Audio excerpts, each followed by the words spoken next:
बोले श्री वृंदावन बिहारी लाल की, श्री राधा रानी सरकार की, श्रीमद् भागवत महापुराण की, श्री सद्गुरुदेव भगवान की, गौ माता की जय जय श्री राम, जय जय श्री राम, जय जय श्री राम। निताई गौर हरि बोल।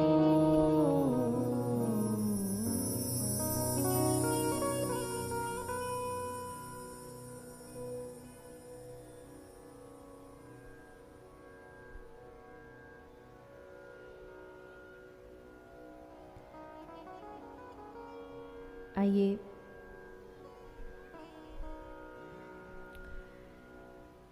चित्सार सिंधु सर्वस्व भगवान श्री राधे गोविंद के चरण कमलों का ध्यान करते हुए सभी श्रीमद् भागवत गंगा में प्रवेश करें। पधारे हुए सभी हरि भक्तों वैष्णव जनों के चरणों में व्यासपीठ की ओर से आप सभी को मेरा प्रणाम।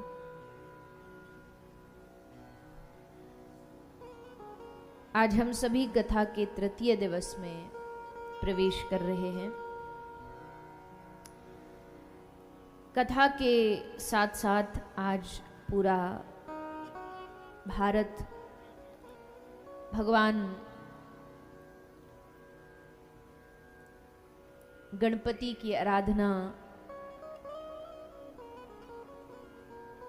में जुट गया है।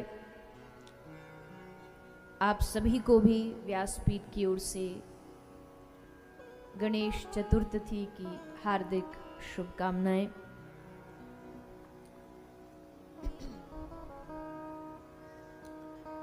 हम सभी इस उत्सव के साथ साथ बड़ा सौभाग्य है कि कथा श्रवण करने का हम सभी को ये अवसर साथ में प्राप्त हो रहा है। भगवान की कथा से जुड़ना ये भगवान की कृपा का ही लक्षण है, क्योंकि इस दुनिया में लोगों का न जाने क्या क्या करने का मन करता है, खाने का मन करता है, कहीं जाने का मन करता है, कुछ अच्छा देखने का मन करता है, कुछ अच्छा पहनने का मन करता है। लेकिन भाग्यशाली वो लोग होते हैं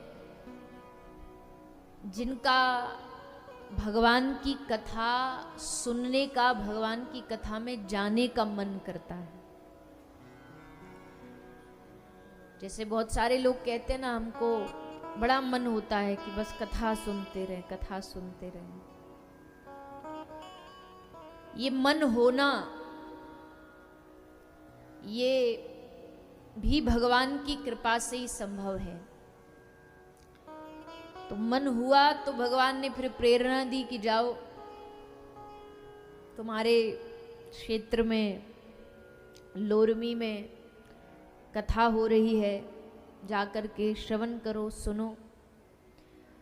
और तब भगवान की कृपा से यहाँ एकत्रित होकर के जीवन के कुछ समय, कुछ घड़ियाँ, कुछ क्षण, कुछ मिनट, कुछ घंटे निकाल करके हम भगवान की कथा से जुड़ पाते।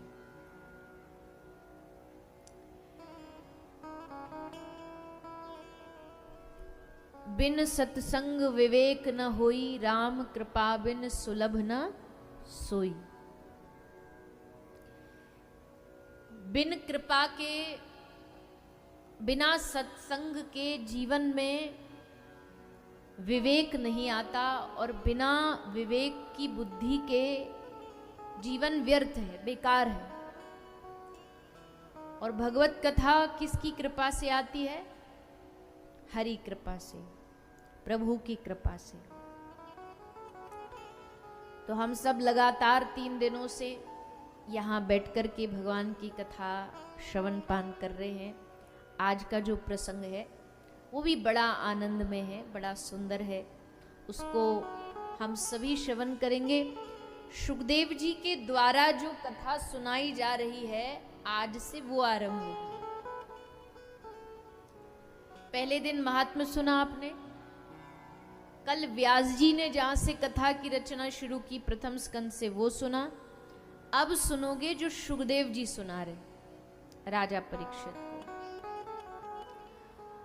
और कौन सा कैसा राजा आपने कल सुना, महाभारत का प्रसंग सुना, राजा परीक्षित का इतिहास सुना, वंश सुना।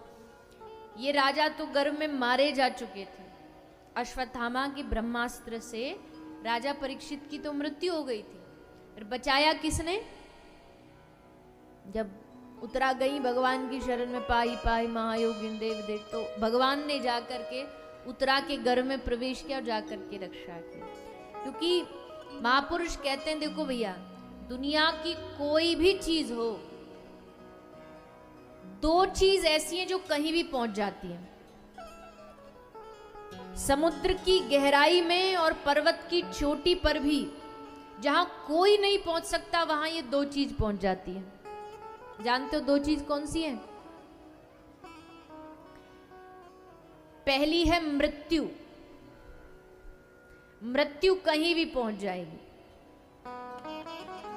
मृत्यु से कोई लाख बचे। बाहर सड़क पर निकलने से एक्सीडेंट का खतरा, हम नहीं जाएंगे, हम तो घर में रहेंगे। क्या ऐसा घर में रहने से मृत्यु से बच जाएंगे? घर में मृत्यु, इसलिए हम तो बार बार घूमेंगे, क्या इससे बच जाएंगे? बोले नहीं, ये भी संभव नहीं है। मृत्यु जहां होगी वहां खींच करके ले आएगी। तो एक चीज है मृत्यु जो कहीं भी पहुंच सकती है, और दूसरी चीज है भगवान की कृपा जो कहीं भी बचा सकती है। कई बार खबरों में सुनते हैं, कहीं भूकंप आया, मलबे में लोग दब गए, 15 दिन बाद बच्चा हंसता हंसता मलबे से बाहर निकला। कौन बचाया? किसने बचाया? 15 दिन तक उसके भूख प्यास की रक्षा किसने की? भगवान की कृपा ने। तो इन दो चीजों को आदमी को कभी नहीं भूलना चाहिए। ये दो चीज अगर आदमी याद रखेगा ना, एक तो भगवान की कृपा याद रखे और एक मृत्यु याद रखे, ये दो चीज याद रखेगा तो व्यक्ति कभी गलत काम नहीं करेगा। एक तो मृत्यु उसको गलत काम करने से रोकेगी,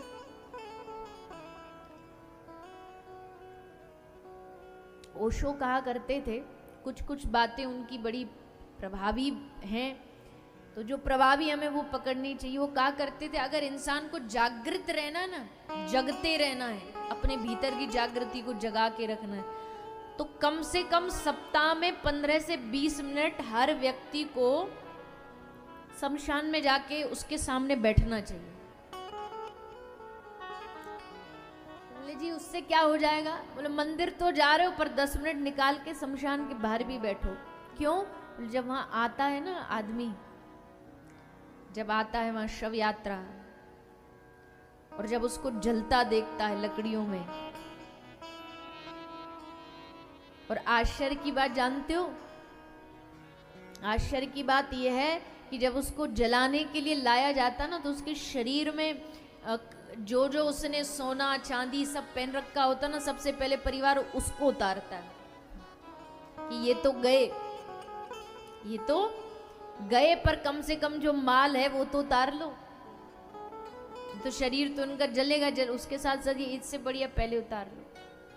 तब इंसान को समझ आता कि इसके लिए तूने जीवन भर किया था, इसके लिए तू भागा फिरा था, मेहनत परिश्रम दिन रात करता करता। ये लोग जो तुझसे एक एक कान का हाथ का सब छीन छीन करके कि भैया अब तो ये शरीर तो जा रहा है, तो जाने दो, और हमारा काम बन जाना चाहिए। एक पंक्ति है,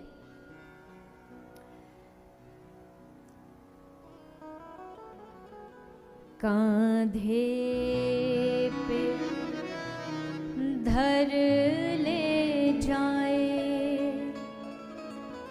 परिवार वाले तेरे, कांधे पे ले जाए परिवार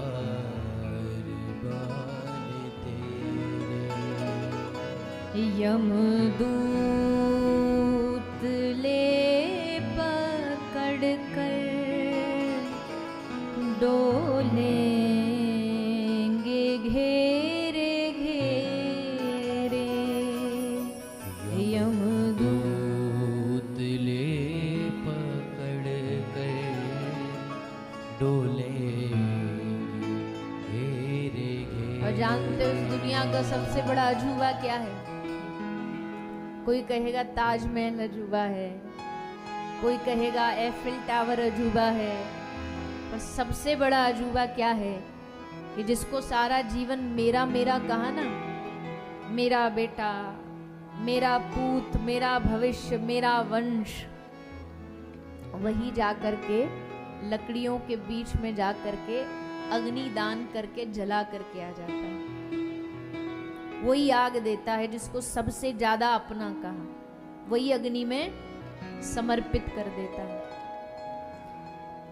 दे देगा आग तुझ में,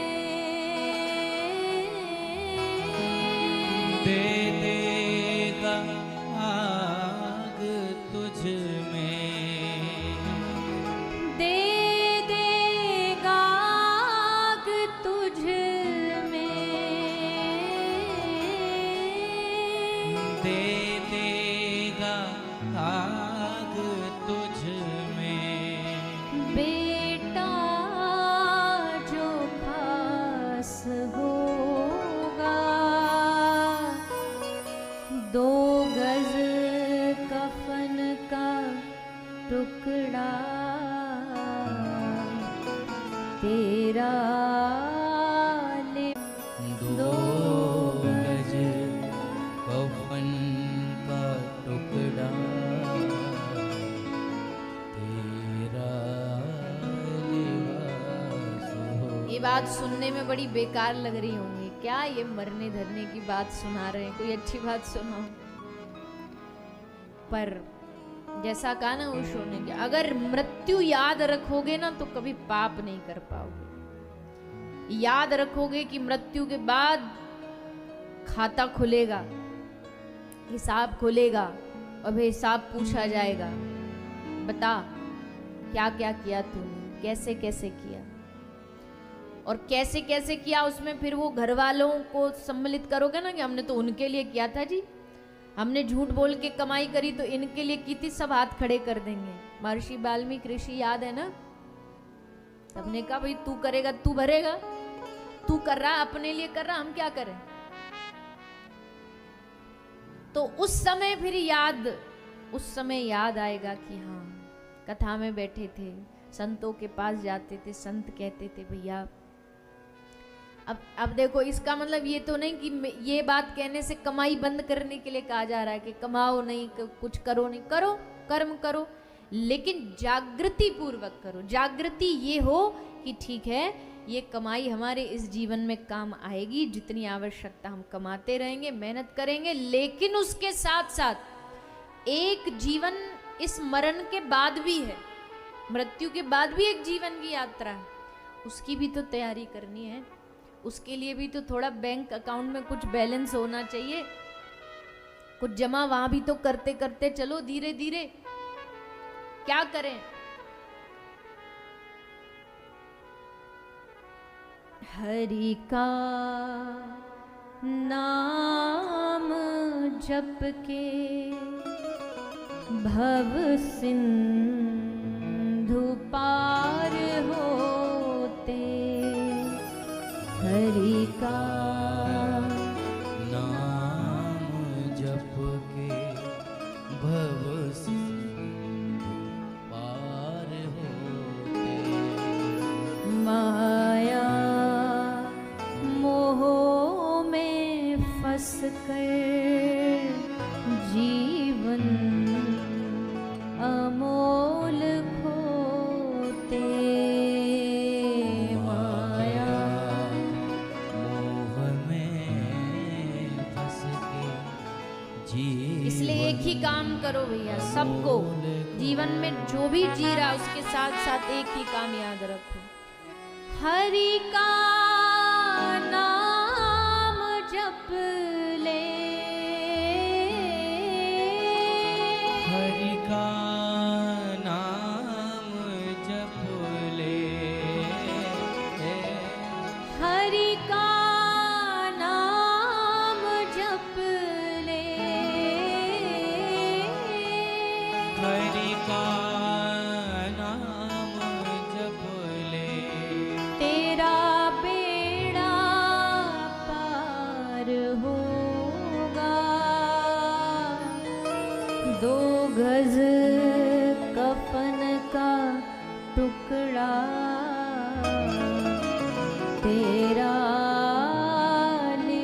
सब कुछ भुलाकर सोया कर, क्योंकि ये मखमली एहसास तुझे सोने नहीं देंगे। ये मखमली एहसास तुझे सोने नहीं देंगे। कभी कभी जमीन पर बिस्तर डाल के सोया कर, कभी कभी जमीन पर बिस्तर डाल के सोया कर। क्या खोया क्या पाया, क्या ढूंढ रहा है तू? कभी कभी ये हिसाब लगाओ, क्या खोया सोने से पहले ये हिसाब लगाओ, क्या खोया क्या पाया, क्या ढूंढ रहा है तू? अपने भगवान को ये सब कुछ बताकर सोया कर, और इस मशीनी दौर में मर ना जाए एहसास तेरे, इसलिए कभी कभी 2-4 आंसू बहा के सोया कर। मशीनी दौर में ये जो भौतिकता बढ़ रही है ना, इसमें इंसान इतना ज्यादा मशीनरी बन चुका है कि उसके भीतर के जो एहसास हैं, जो भावना है, वो खत्म हो गई। गद्दा है लाखों रुपया का पर नींद नहीं है, घड़ी है लाखों की पर टाइम नहीं है, एसी है ठंडा ठंडा पर भीतर से बेचैन है। ये सब मशीनी दौर के एहसास, हमारी जो भावना उनको खत्म कर दिया है। इसलिए कभी कभी भगवान से बात करके सोया कर। मतलब इसका मतलब है कि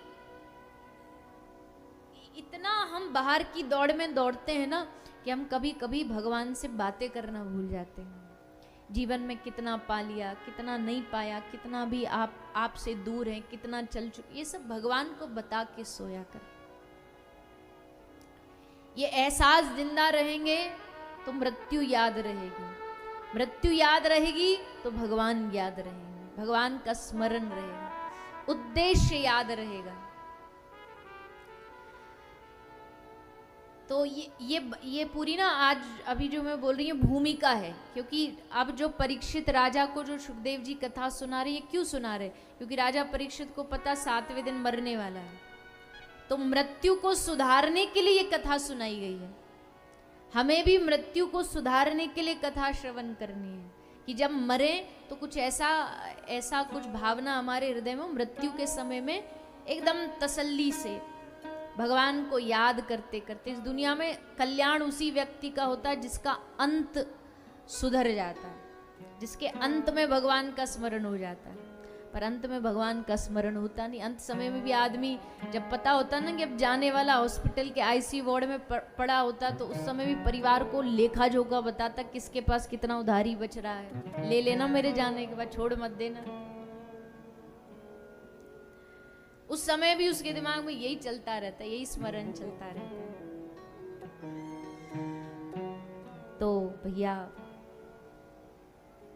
भगवान की कृपा कहीं भी पहुंच जाती है, और दूसरा क्या पहुंच जाती है? बोलिए ना, थोड़ा तो बोल दिया करो, बीच बीच में कुछ पूछूं तो। कौन सी चीज है जो कहीं भी पहुंच जाती है? भगवान की कृपा और मृत्यु। दोनों का स्मरण, दोनों को याद रखना है। कभी भी आ सकती, राह चलते पांव फिसला, केले के छिलका से गिरे और गए। वही वाली बात है, वो गाड़ी में बैठ कर के सेठ जी सुबह सुबह टाई बेल्ट लगा के बढ़िया ऑफिस जा रहे थे। पीछे ड्राइवर ऑफिस पहुंचा, दरवाज़ा खोला, दरवाज़ा खोल के खड़ा था कि सेठ जी उतरे, सेठ जी उतरे। कह रहा सेठ जी उतरो, सेठ जी उतरो, पर सेठ जी उतर ही नहीं रहे। उसने ध्यान से देखा तो पता चला सेठ जी तो रास्ते में ही उतर गए थे। निकले थे बढ़िया, घर से आया हार्ट अटैक। कहते नहीं लोग आपस में, देखो जब बातें करते, किसी की मृत्यु होती है तो बड़ी गहराई से बात करते हैं। क्या हो गया था भाई साहब को? ले पूछो ही मत, अरे जीवन का कोई भरोसा नहीं, क्या भरोसा है इस जिंदगी का, साथ देती नहीं है किसी का, ले कोई भरोसा नहीं। अजी 8 बजे तो हमने फोन किया, बढ़िया हमसे बातें कर रहे थे, हमसे कह रहे थे एक फैक्ट्री वहाँ डालेंगे, एक ज़मीन वहाँ खरीदेंगे, वहाँ दाम बढ़ रहे हैं, ज़मीन खरीद के वहाँ पर प्रॉफिट होगा, लाभ होगा, और खूब बढ़िया हमसे बात करी। 9 बजे तो फोन आया कि हृदय गति रुकी, अटैक आया और चले गए। भैया कोई भरोसा नहीं, जीवन का कोई भरोसा नहीं। वहां तो जब किसी की मृत्यु होती है ना, तो वहां तो सारे ही प्रवचन देते हैं, सत्संग चालू हो जाता है, गीता जी के श्लोक चालू हो जाते हैं, और फिर जैसे ही आते हैं घर परिवार में, फिर से आकर के फिर भूल जाते हैं कि इनका जो हर्ष हुआ वो हमारा भी होगा। तो परीक्षित जी महाराज, परीक्षित को पता लगा कि हमारी समय अवधि अब खत्म हो रही, 7 दिन बचे हमारे पास। तो 7 दिन बचे हैं, तो अब उद्धार कौन करेगा, कल्याण कौन करेगा? तो परीक्षित राजा ऐसे वंश में पैदा हुए हैं जिस वंश ने हमेशा भगवान की भक्ति की और भगवान के जनों की, साधुओं की भक्ति की। इसलिए राजा परीक्षित समझ गए कि अब यहाँ वहाँ समय बिताने से फायदा नहीं है, संसार वालों से कोई समाधान पूछने से फायदा नहीं है, संसार वाले समाधान नहीं देंगे, उल्टा और समस्या दे देंगे।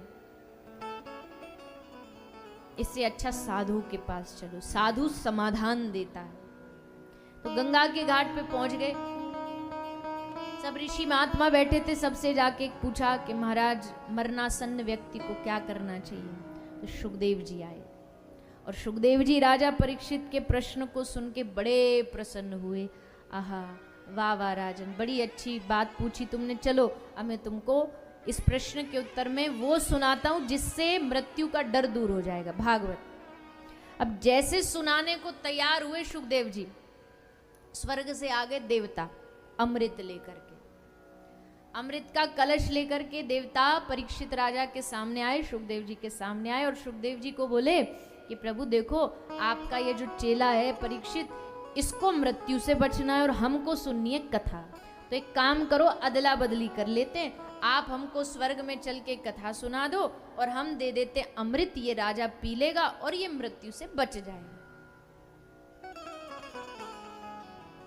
सुखदेव जी ने राजा से ही पूछा कि भैया तू डिसाइड कर, तुझे क्या चाहिए, तुझे अमृत चाहिए या तुझे कथा अमृत चाहिए? परीक्षित जी ने कहा पहले आप बताओ दोनों में अंतर क्या है, तब हम डिसाइड करेंगे। सुखदेव जी ने कहा अमृत पिएगा तो अमर तो हो जाएगा, लेकिन मरने का जो डर है वो खत्म नहीं होगा, मृत्यु का भय बना रहेगा। अमृत पीने वाले क्या मृत्यु से नहीं डरते? उनको तो ज्यादा खतरा है। चलो जो हम जैसे इंसान हैं, कहीं एक्सीडेंट हो गया, सर में कोई चोट आई, चले गए, मर गए, लेकिन अमृत पी रखा उनके लिए कितना बड़ा खतरा है। बोले सर भी धड़ से अलग हो जाएगा ना तो तड़पता घूमेगा पर मरेगा नहीं। ये कौन सा वरदान, ये तो उल्टा श्राप है। और दूसरी बात, जिसने कथामृत को पिया है ना राजन, वो भले शरीर से अमर ना हुआ हो, लेकिन उसका नाम सदियों तक इस संसार में अमर हो जाता है, जिन्होंने भगवान की कथा रस का पान किया। तो अब तुम बताओ तुमको क्या चाहिए? तो श्री राजा परीक्षित ने कहा कि प्रभु जब इतने गुण हैं इस अमृत कथामृत में, कथा में, तो फिर भला मैं इस अमृत को लेकर के इसका पान करके अमर क्यों होऊंगा? कोई कांच दे और हीरा दे तो आदमी हीरा चुनेगा ना, कांच थोड़ी चुनेगा। इसलिए मुझे इस कथामृत का पान करा दीजिए। देवताओं में खलबली मच गई। बोले सुखदेव जी ने उल्टा भगा दिया, इनको वापस भेज दिया। ऐसा कथा में क्या है जो अमृत में नहीं है? तो तराजू लेकर के श्री ब्रह्मा जी ने उस पर तुलना की, एक तरफ कथा एक तरफ अमृत।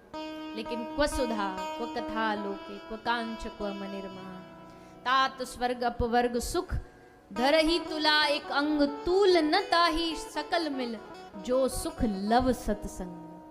गोस्वामी जी कहते हैं सारा दुनिया का सुख एक तरफ और भगवान की कथा का सुख एक तरफ, कोई बराबरी नहीं है। अच्छा चलो, आपके जीवन में चाहे कितने भी दुख हो, सबके जीवन में होते हैं, किसी को कुछ होता है, किसी को कुछ होता है। अभी मैं यहाँ माइक लेके आपसे पूछने लग जाऊं जी बताओ अपने अपने दुखड़े, तो महाराज 1 मिनट की सांस लेने की फुर्सत नहीं मिलेगी, इतने दुख होंगे सबके जीवन में। हमारा ये कहना नहीं मानता, हमारे घर में ये, हमारे परिवार में वो, दुख दर्द भरे पड़े हैं दुनिया में।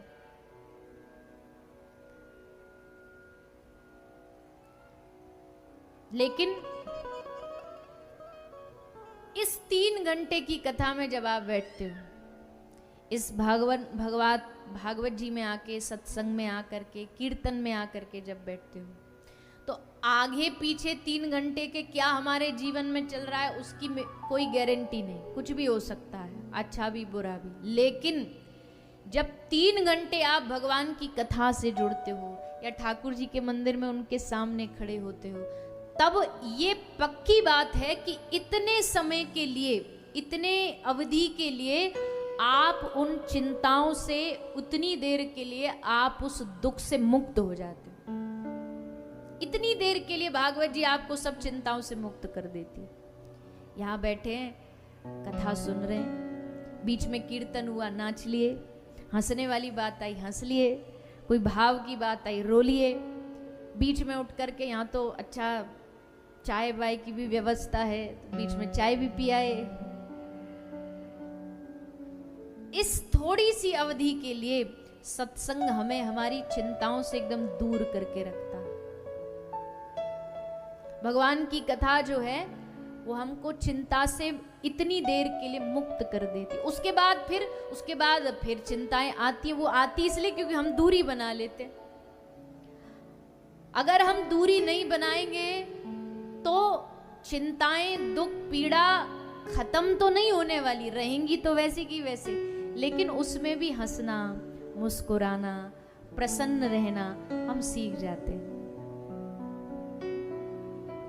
भगवान की कथा हमें सिखा देती है, जैसा कल कहा,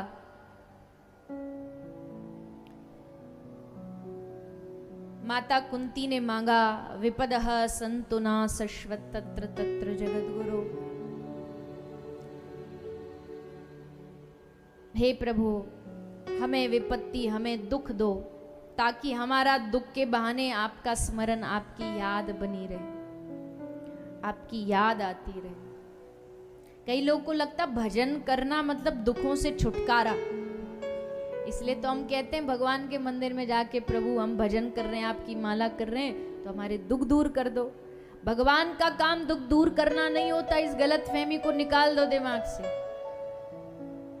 भगवान की कथा का काम भी ये नहीं है कि तुम्हारे दुखों को दूर कर दे। भगवान की कथा का काम बस इतना है कि दुख भी आए या सुख भी आए, उन दोनों में खुश रहना, प्रसन्न रहना कैसे चाहिए, ये भगवान की कथा सिखा देगी आपको। इतना काम कथा का, जो इससे जुड़ेगा, जो भगवान की कथा से जुड़ेगा। और एक कदम और आगे बढ़ कर के कहें तो एक संत हुए हैं श्री पथिक जी महाराज, उन्होंने तो और भी एक सुंदर बात कही है। उन्होंने बड़े अच्छे अच्छे भाव हैं उनके, बहुत अच्छे अच्छे भजन पद उन्होंने अपनी वाणी से लिखे हैं। तो उन्हीं की वाणी का एक भाव है, क्या कहते, बड़ा सुंदर भाव है, समझने वाला भाव है, गहराई वाला भाव, एकदम दिल पे लगने वाला भाव है कि हे प्रभु,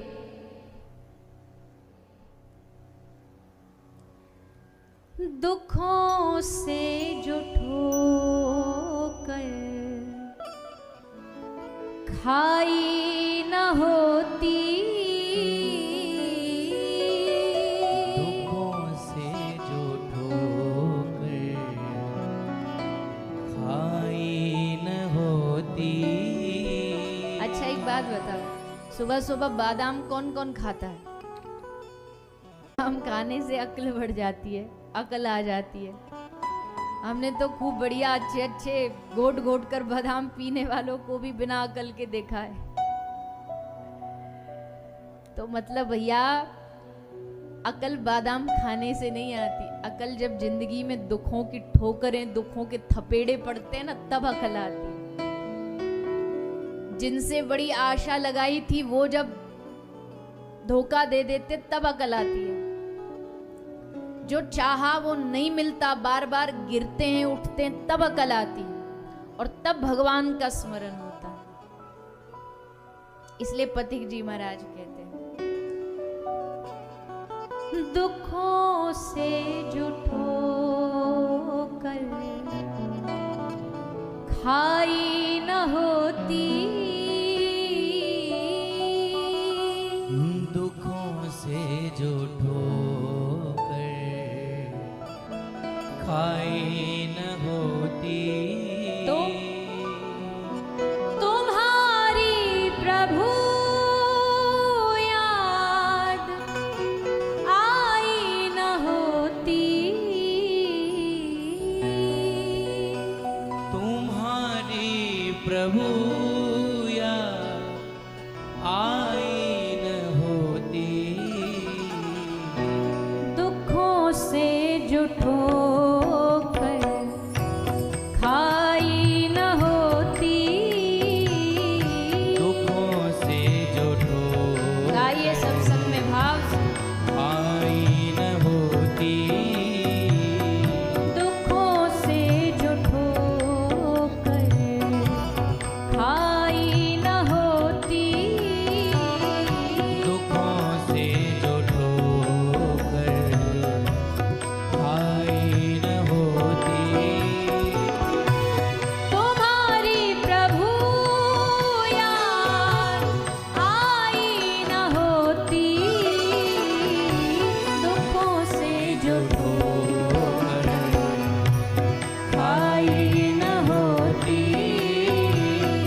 दुखों से जो ठोकर खाई न होती, दुखों से जो ठोकर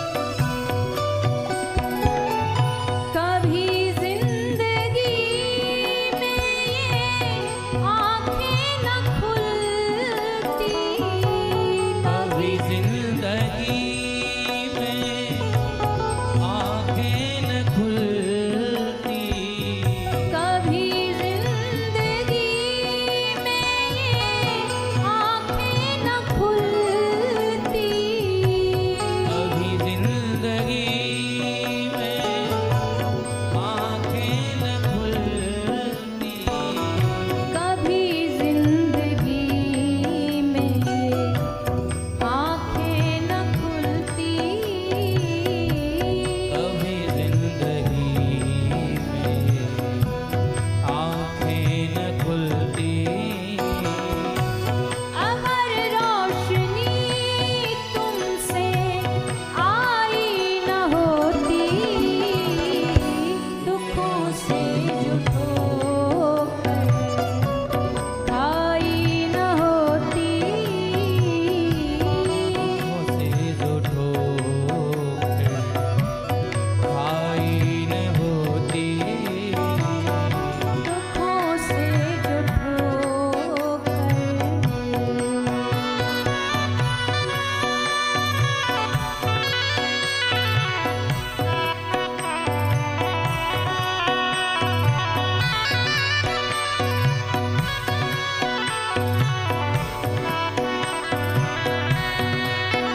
कभी भी हमें चैन मिलता जगत में, कभी भी हमें चैन मिलता न जग में, कभी भी हमें चैन मिलता न जग अगर में।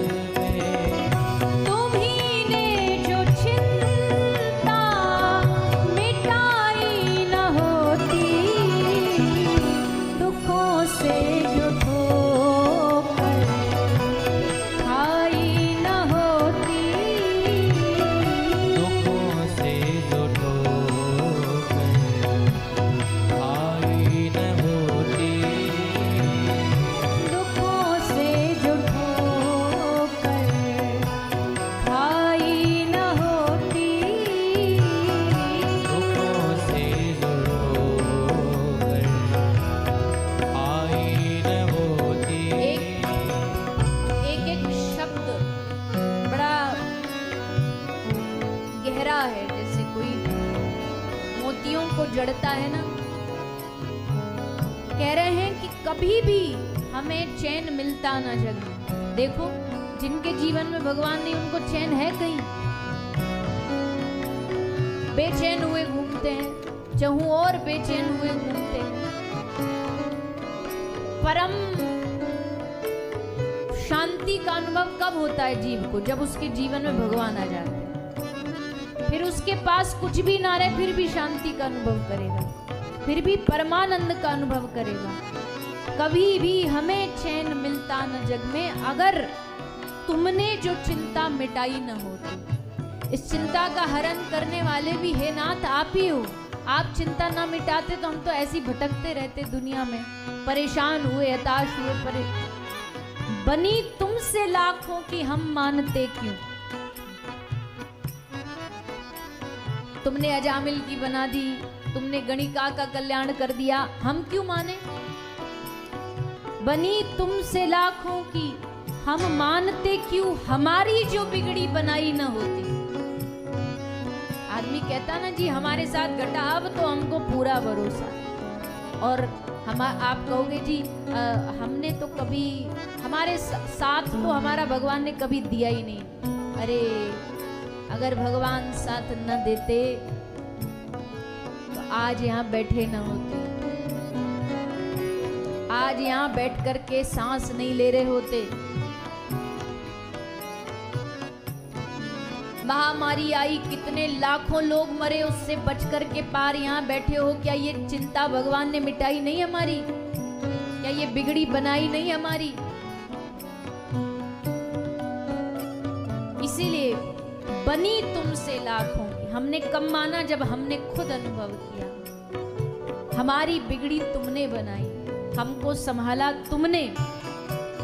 और अंत में श्री पथिक जी महाराज कहते हैं, पथिक से पतित की भला कौन सुनता, पथिक से पतित की भला कौन सुनता, पथिक से पतित की भला कौन सुनता, पथिक से पतित की भला कौन सुनता, पथिक से पतित की भला कौन सुनता, पथिक से पतित की भला कौन सुनता। तुम्हारे यहाँ जो सुनाई न होती,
पथिक से पतित की भला कौन सुनता, तुम्हारे यहाँ जो सुनाई न होती। कोई दुनिया में सुनने वाला नहीं भगवान के अलावा।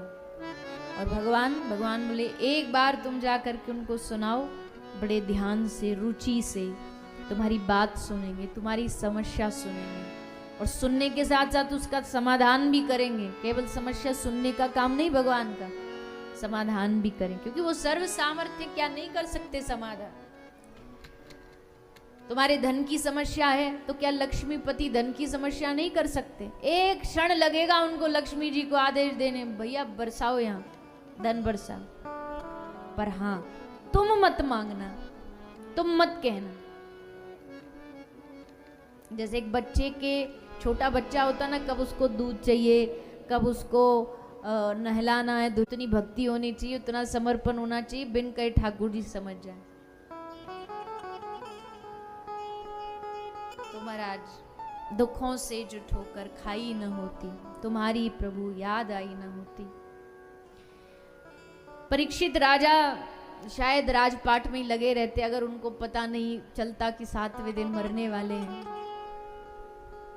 और जब पता लगा, सुखदेव जी के पास आए। सुखदेव जी ने फिर राजा परीक्षित को कहा कि चिंता की बात नहीं, घबराने की बात नहीं, ऐसे समय में चिंता नहीं करनी चाहिए, ऐसे समय में चिंतन करना चाहिए कि अब क्या करें। तो कथा सुनाना आरंभ किया और भगवान के नाम की महिमा सुनाई। सब संत महापुरुष वहां बैठे थे, सब महापुरुषों ने भगवान की नाम की महिमा को जाना। फिर चौथे अध्याय में जाकर के सुखदेव जी ने मंगलाचरण किया। चतुश्लोकी भागवत का वहां वर्णन आता है। निष्काम भक्ति का उपदेश दिया है। अभी जो हम कह रहे थे ना भगवान से नहीं मांगना, तो कुछ लोग इसके समर्थन में रहते, तो कुछ लोग खिलाफ भी रहते कि भैया भगवान से क्यों नहीं मांगे, मांगना चाहिए। लेकिन भागवत जी कह रही है जो भगवान को चाहने वाला होता है वो निष्काम होता है।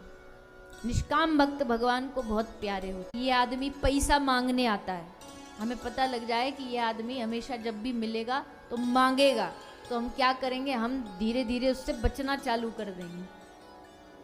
घर में भी जैसे पता चल जाए ना वो व्यक्ति आया है, उधारी मांगने ही आया होगा, तो घर वालों से कह दे, नौकर से बोल दो सेठ जी घर पे नहीं है। कोई व्यक्ति मांगने आएगा तो उससे हम बचेंगे। वैसे ठाकुर जी भी मंदिर में खड़े रहते हैं, उनको सब पता कौन मांगने आए। जैसे मांगने आया ना भगवान ऐसे कर लेते, आ गया, अब आके वो मांगेगा ही मांगेगा। देने में वो कोई कमी नहीं, दे भी देंगे, पर भगवान दे के फिर लगेगा इसको जल्दी भेजो, अब यहाँ से इसको जो मांगना था हमने दे दिया, दे के अब इसको भेजो। पर भगवान आप पर वस्तुओं तो दे देंगे लेकिन कृपा नहीं करेंगे, अपना नहीं बनाएंगे। अपना बनना है ना भगवान का, तो अपना बनने के लिए भगवान के सामने जाकर के खूब दिल ठोक करके कहा करो कि प्रभु हमें कुछ नहीं चाहिए आपसे, हमें आपसे कुछ नहीं चाहिए, हमें आप चाहिए। आप आ जाओ तो सब आ जाएगा, हमें और किसी वस्तु की आवश्यकता नहीं है। धन के पीछे भी व्यक्ति तभी तक भाग रहा है जब तक उसके हृदय में भगवान रूपी आत्मा विराजमान है। एक बार क्या हुआ, नारायण भगवान और लक्ष्मी जी में जरा बहस हो गई, तर्क हो गई।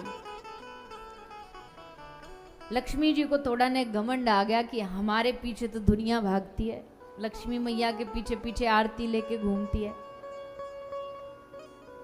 तो नारायण भगवान को बोली कि जानते हो आप सारी दुनिया हमको भजती है। भगवान नारायण चुप रहे। भगवान नारायण ने कहा अच्छा एक काम करो, आप हमको उदाहरण देकर के बताओ कि दुनिया आपके पीछे कि हमारे पीछे। बोले ठीक है चलो। एक किसी व्यक्ति की मृत्यु हुई तो उसका शव लेके शव यात्रा निकल रही थी। लक्ष्मी जी ने भगवान नारायण को कहा देखो अब देखो मैं क्या करती हूँ। तो लक्ष्मी जी ने लक्ष्मी की बारिश शुरू कर दी, ऊपर से धन बरसने लगा, पैसा बरसने लगा। जैसे धन बरसा, लक्ष्मी बरसी, तो महाराज सब भूल गए उसको, जो कंधा पे धर के ले जा रहे थे ना, उसको सब भूल गए, उतार दिया। बेटे ने भी सोचा कि चलो 5 मिनट जब तक बरस रहा है हम बटोर लेते हैं, फिर बाद में जा करके इनका दाह संस्कार कर देंगे। तो नीचे रख के सबरे पैसा बटोरना चालू कर दिए। अब तक कह रहे थे राम नाम सत्य, राम नाम सत्य, अब पैसा लक्ष्मी। तो लक्ष्मी जी बोली, भगवान नारायण देखा आपने, देखा हमारा कितना बोलबाला है, सब भूल भाल गए राम नाम को, सब पड़ गए हमारे पीछे।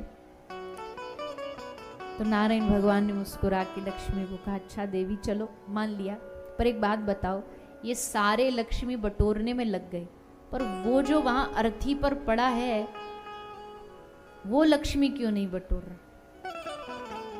लक्ष्मी जी चुप हो गई। भगवान नारायण ने कहा, जानती हो क्यों? क्योंकि उसमें मैं नारायण तत्व जिसको आत्मा कहते हैं ना, वो नहीं है। जिसमें नारायण तत्व रूपी आत्मा नहीं है, उसके लिए लक्ष्मी का भी कोई वैल्यू नहीं। व्यक्ति लक्ष्मी को भी तब तक ही समझ रहा है जब तक भीतर नारायण रूपी आत्मा बैठी है। बिना नारायण के उस लक्ष्मी का कोई अस्तित्व नहीं है। कितना भी कोई सोच ले, प्रयास कर ले, अगर होता लक्ष्मी जी का ही, तो फिर ये उठता ना, ये उठ करके आपकी शरण ग्रहण करता। लक्ष्मी जी शांत हो गई, बोला हाँ बात में तो दम है। हमारे पीछे भी तब तक है जब तक भगवान नारायण हृदय में। इसलिए ठीक है, जीवन जीने के लिए जो चाहिए भगवान से हम लोग मांग लेते, लेकिन ये ध्यान रखें कि पहले जीवन में जरूरी है भगवान, उसके बाद सारी चीजें आती हैं। तो श्री सुखदेव जी महाराज ने यहाँ सद्यो मुक्ति का वर्णन सुनाया है, फिर सृष्टि प्रकरण सुनाया है, भगवान के विराट रूप का वर्णन सुनाया है। भगवान ने अपने ही स्वरूप से इस जगत को प्रकट किया है। भगवान इस जगत में कण कण में व्याप्त है, हर रूप में भगवान ही है। विराट रूप का वर्णन सुनाते हैं। फिर सृष्टि बनी कैसे, हम सब दुनिया में आए कैसे। सृष्टि का शुभारंभ हुआ भगवान के मन से।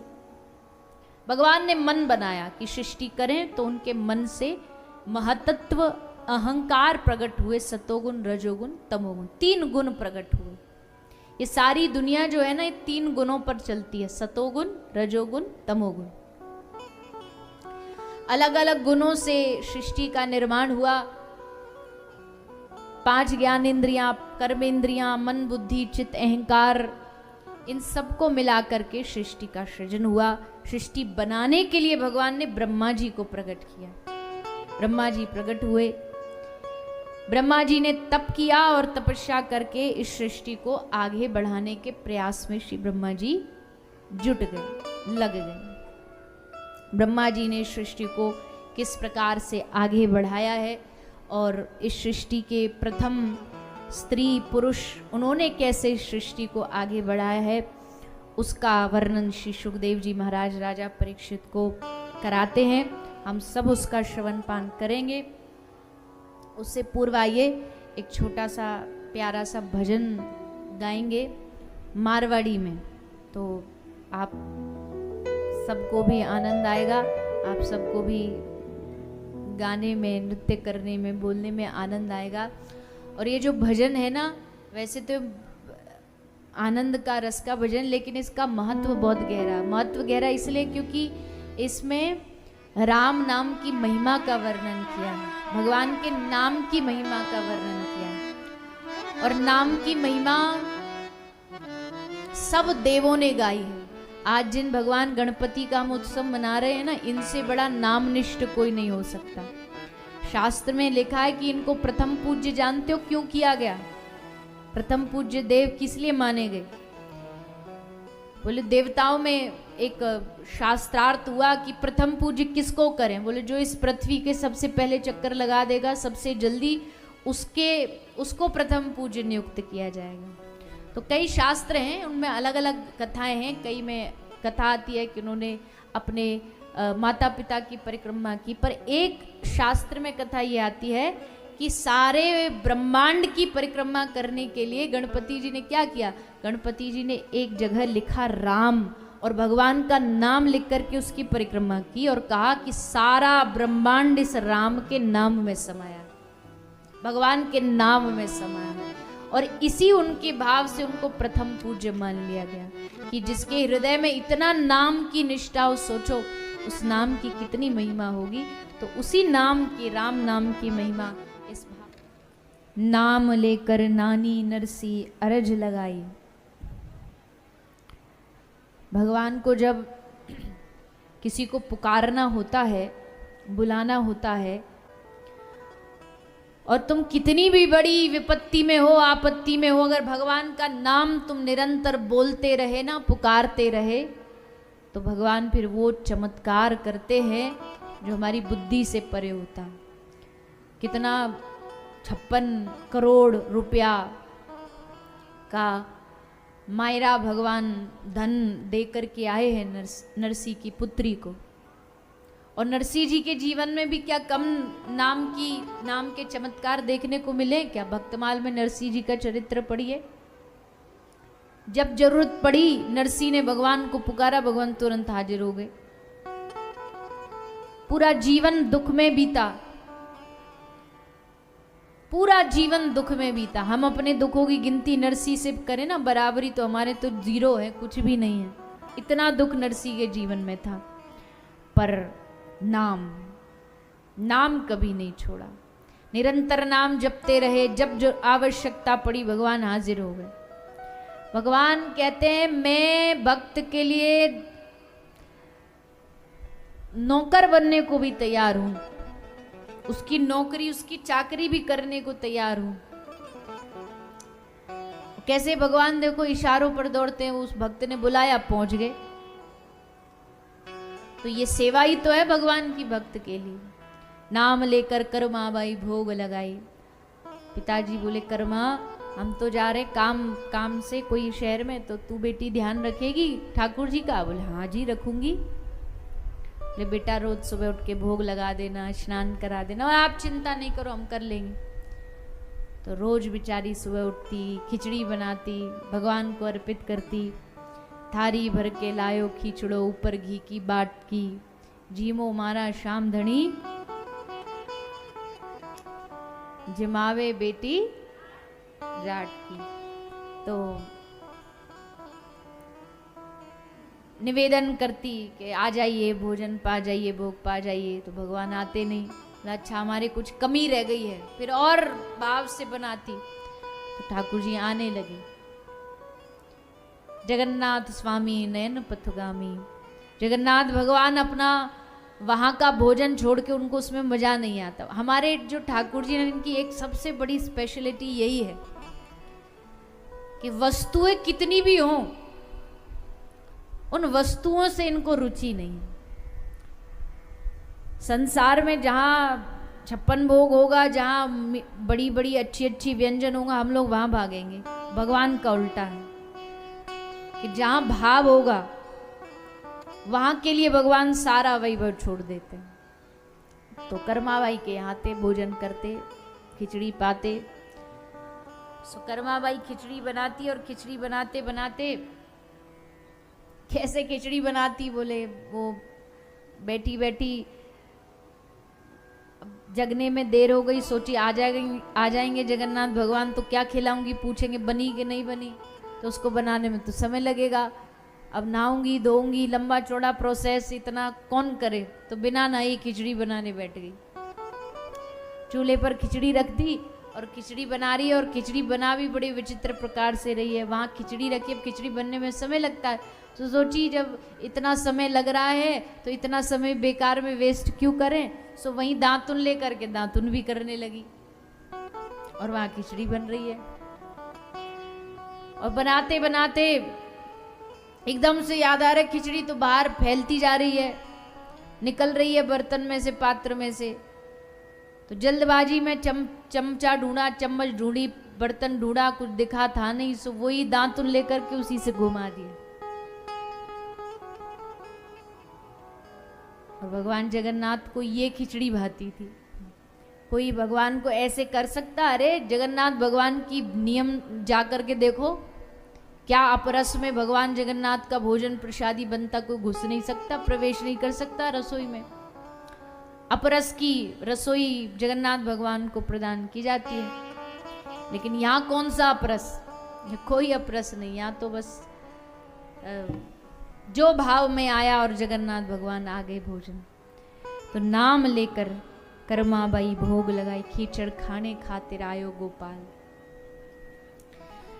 तो ये भाव की जागृति मन में कैसे होगी? बोले भैया एक ही उपाय है, सब नाम जपो भगवान का। सब बातों की बात निचोड़ यही है कि सबको भगवान का नाम जाप करना चाहिए, सबको भगवान के नाम का स्मरण करना चाहिए, माला करनी चाहिए। जिसको गुरु मंत्र से मंत्र मिल गया उसको माला पे गुरु मंत्र जपना चाहिए, जिसका गुरु मंत्र नहीं है वो महामंत्र जपो। हरे कृष्ण कृष्ण कृष्ण हरे हरे, हरे राम राम राम हरे हरे। इस मंत्र को जपो, पर जपना चाहिए सबको। बिना जाप के कलयुग में भगवान की प्राप्ति नहीं हो सकती। चाहे आप कितने भी रास्ते अपना लो, कठिन रास्ते अपना लो, सरल रास्ते अपना लो, लेकिन नाम तो जपना ही पड़ेगा। बिना नाम जपे भगवान नहीं मिलते। कृष्ण को पाने के लिए कृष्ण नाम जपना जरूरी, राम को पाने के लिए राम नाम जपना जरूरी, पर वही हम नहीं जपते।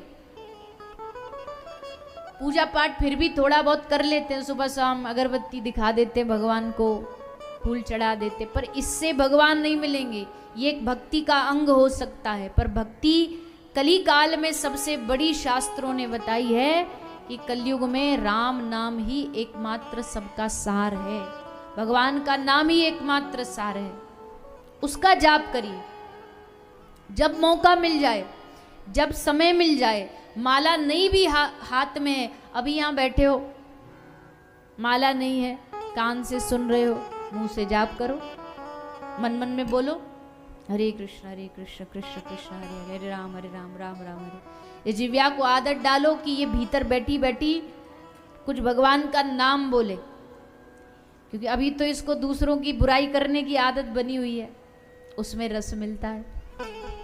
अभी करवा लो किसी की बुराई, तुरंत झटपट झटपट सारा बोल देगी, वो फलाना ऐसा, नेता ऐसा, अभिनेता ऐसा, संत ऐसे, अरे वक्ता तो सब ऐसे ही हैं। अभी बुलवा लो किसी के बारे में भी। पर इस जिव्या को आदत होनी चाहिए भगवान का नाम बोलने की। सो रहे हैं, नींद नहीं आ रही है, तो सोते सोते बोलो हरे कृष्ण कृष्ण कृष्ण हरे हरे, राम राम राम। क्या लगना जाना इसमें? पैसा लग रहा है इसमें किसी का? बताइए ना, पैसा लग रहा है? शायद पैसे वाला कोई काम में बताऊं कि दान करो तो आप हो सकता है थोड़ा सा इधर उधर मुंह कर लो कि अजी हम तो दान, पैसा कौन, कैसा दान कैसा पैसा। मैं कहूं तपस्या करो तो भी भैया कलयुग में कौन तपस्या करने जा रहा है गुफाओं में? बड़े बड़े साधन हैं भगवान को पाने के, पर कौन कर पाता है आज के युग में? तो एक ही सबसे सरल साधन है कि नाम जाप। किसी भी परिस्थिति में रह करके भगवान का नाम जाप किया जा सकता है। अब लोग बोलेंगे कि ये तो देखो जी मन कहीं और है, नाम जप रहे हो, इससे भी कोई फायदा नहीं। क्यों नहीं है जी फायदा? कौन कहता फायदा नहीं है इसका? भगवान का नाम जपने से फायदा ही फायदा है।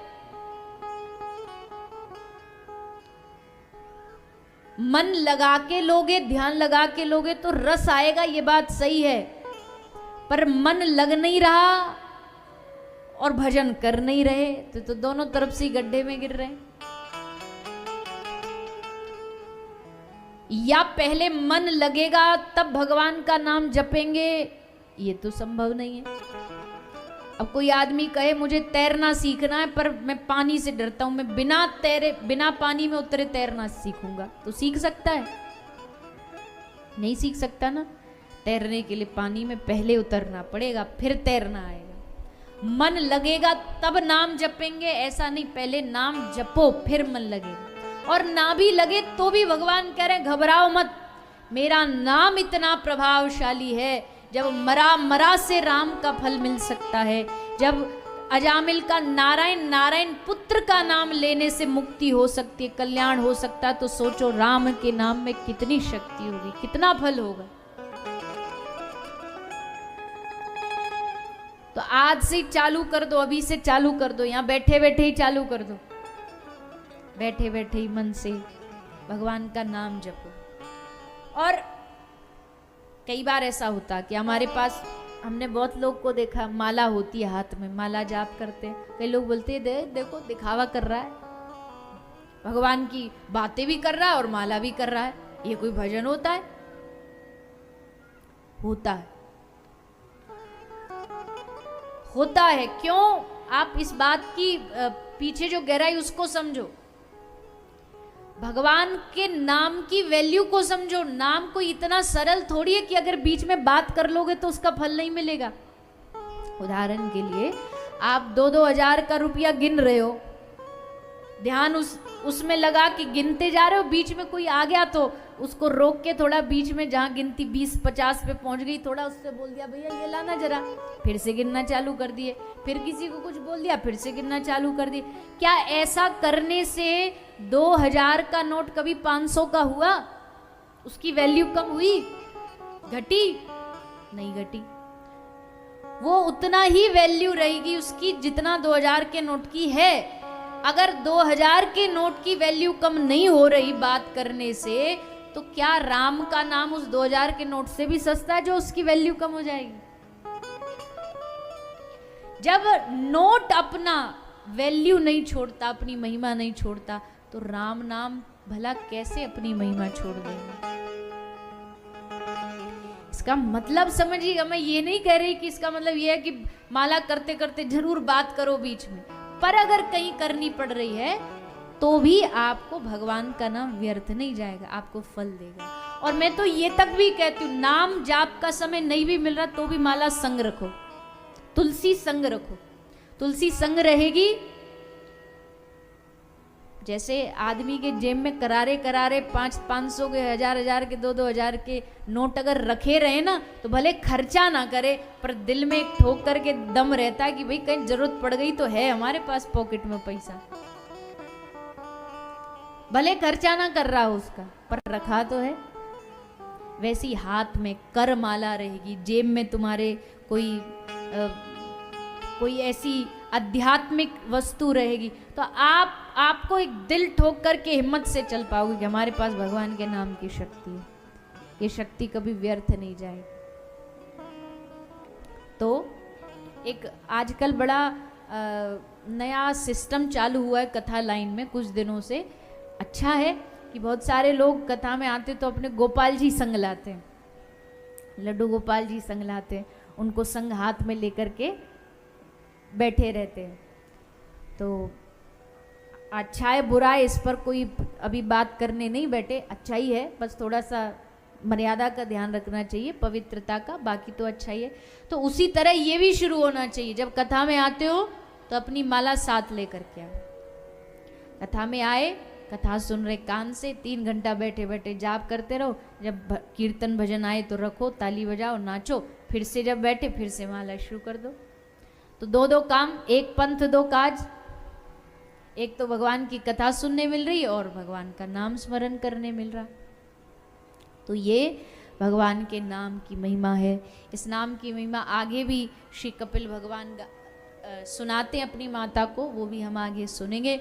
उससे पहले श्री सुखदेव जी सुना रहे विदुर जी की कथा। विदुर जी भगवान के परम भक्त हुए हैं। इनका मिलन हुआ उद्धव जी से। उद्धव जी ने इनको कहा कि भगवान का आदेश है, आप जाओ मैत्रेय मुनि से थोड़ा हरि चर्चा करो, भगवत सत्संग करो।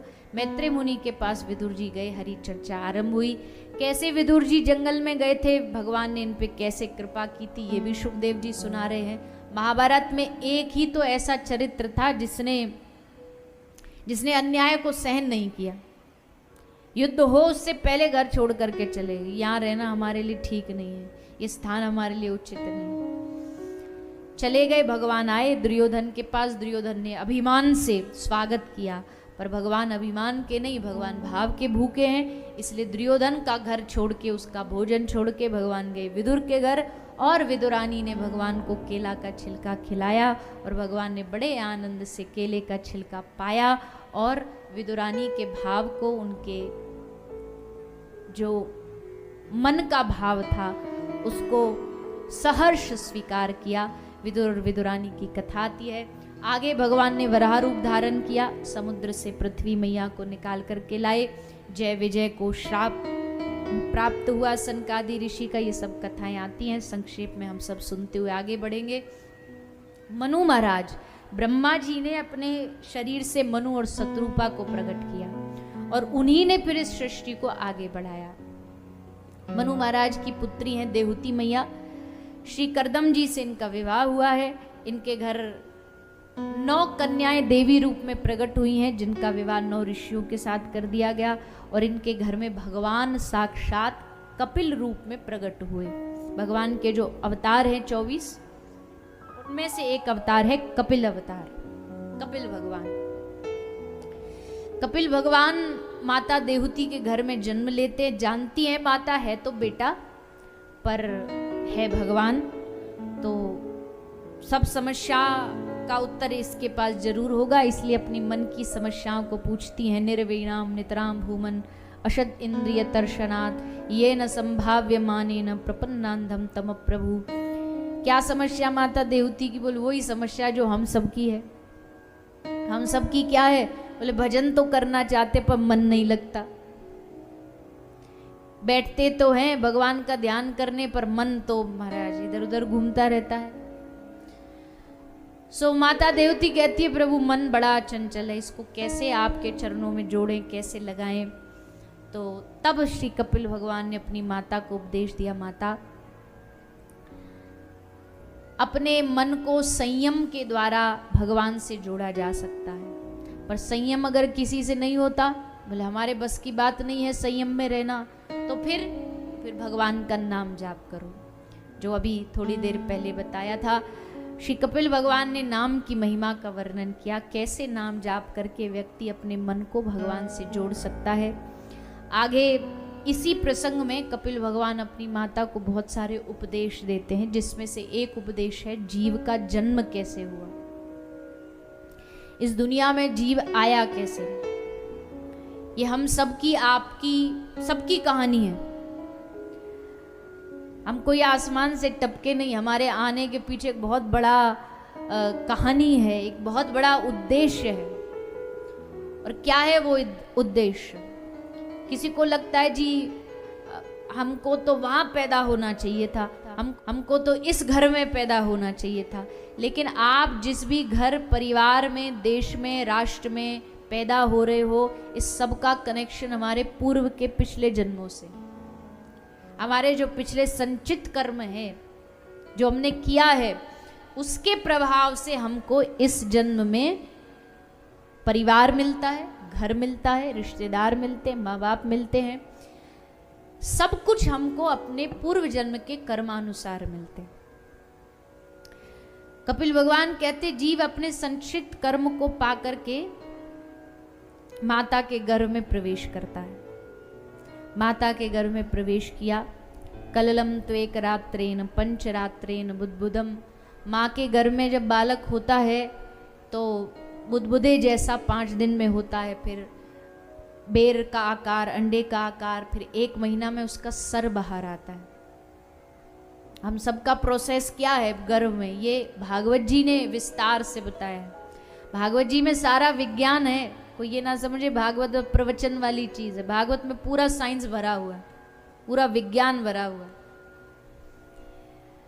तो कैसे जीव आया? बोले 1 महीना में सर निकला, दूसरे महीने में इसकी नारी है कि पुरुष है, ये लिंग भेद पता लगा। फिर अगले महीने में हमारे शरीर में धातुएं होती हैं, चर्म होता है, हड्डी होती है, त्वचा होती है, रक्त होता है। ये सब हमारे शरीर में धीरे धीरे आकार बनाते हैं। फिर धीरे धीरे बच्चा जो है गर्भ में थोड़ा थोड़ा आकार ले लेता है, करवट बदलने लगता है। करवट बदलता है तो माता बड़ी प्रसन्न होती है, आहा हमारे गर्भ में एक चेतना आ गई। पर उस गर्भ में जो बालक है ना, उससे पूछो, उससे पूछो उस समय जब वो गर्भ में होता उसको कितना कष्ट प्राप्त होता है।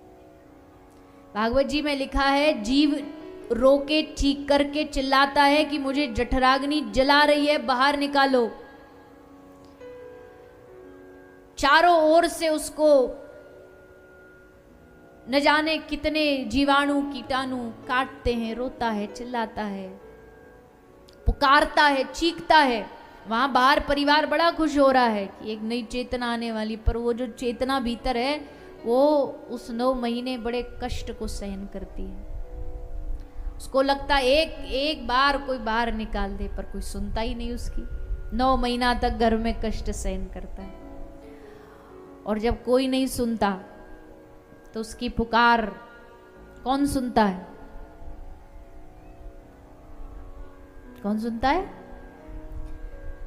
भक्त वत्सल, दीन बंधु, कृपा सिंधु भगवान कहते हैं। भगवान पूछते हैं क्यों रो रहा है तू? भगवान पूछते हैं बता क्यों इतना परेशान है? जीव कहता है प्रभु मैं मर जाऊंगा यहाँ पड़ा पड़ा, एक बार बाहर निकालो इस नरक से, एक बार मुझको इस अंधकूप से, इस अंधे कुएं से बाहर निकाल दो।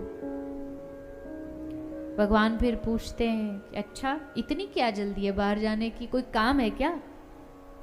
कोई उद्देश्य है क्या तेरे जीवन का? बोले है ना उद्देश्य। क्या उद्देश्य? बोले तुमको पाऊंगा, ऐसा कुछ करूंगा कि इस जन्म मृत्यु के चक्कर से बाहर निकलूंगा।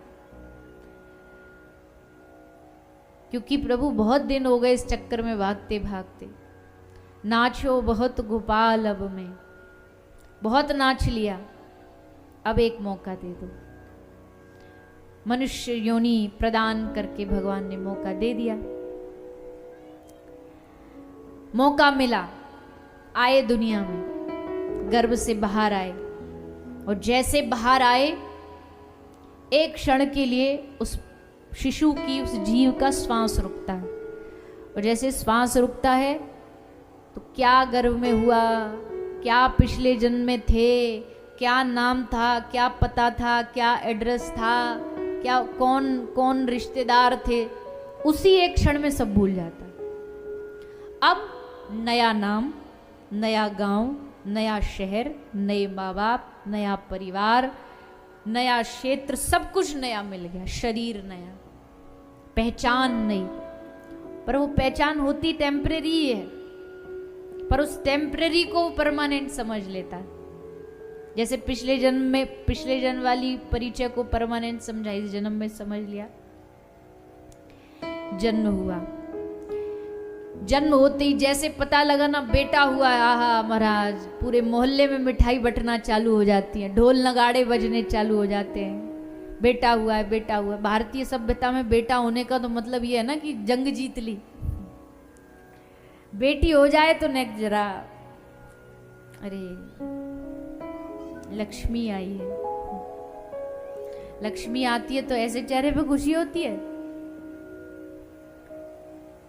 लड़के होने पे बड़ी बड़ी दावतें होती हैं। पता नहीं आपके यहाँ होती नहीं होती, वैसे होती होंगी। हम सब भारतीय एक हैं। है? क्या बोल रहे? हाँ, सब जगह है, सब जगह यही प्रोसेस है। कहा ना हम सब भारतीय एक है, चाहे कहीं भी चले जाएं।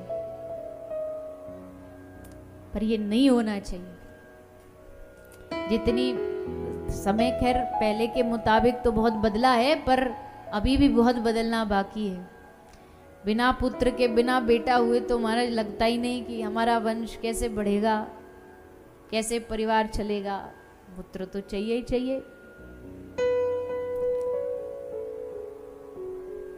बेटा होते ही आहा खुशियां मनाई जाएंगी, सब बड़े प्रसन्न हो जाएंगे।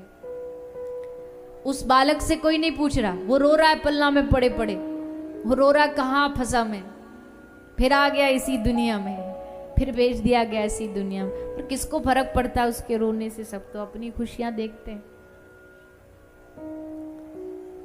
अब थोड़ा सा बड़ा हुआ, चलो पढ़ने भेजो इसको। पढ़ने भेजा, कंधा पे टांग बस्ता, पढ़ने भेज दिया गया।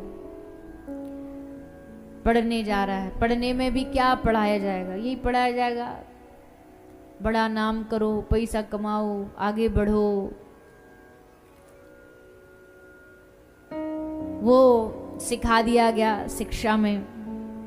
दोस्त बने, यार बने, मित्र बने, नए नए लोग मिले, नए नए लोग जुड़े। अब उसका परिचय वो परमानेंट हो गया। उसे लगा मेरा फलाना नाम है, फलाना गांव है। फिर धीरे धीरे और बड़ा हुआ। पढ़ाई के बाद नौकरी, कमाई, कमाई के बाद विवाह, विवाह के बाद बाल बच्चे, बाल बच्चे के बाद फिर उनकी चिंता, फिर उनकी चिंता के बाद अब इनका ब्याह करो, उनका ब्याह हो गया, अब पोता पोती की चिंता, पोता पोती आ गए, अब उनकी चिंता, अब इनको लायक बनाएंगे, उनको बड़ा किया, अब इनके जिम्मेदारी, इनके ब्याह की चिंता करते करते कमर झुक जाती है। 80-90 वर्ष का व्यक्ति हो जाता है। लेकिन इस सारे प्रोसेस में, ये सारे संपूर्ण जीवन में बस वो एक ही चीज भूल जाता है। क्या भूल जाता है?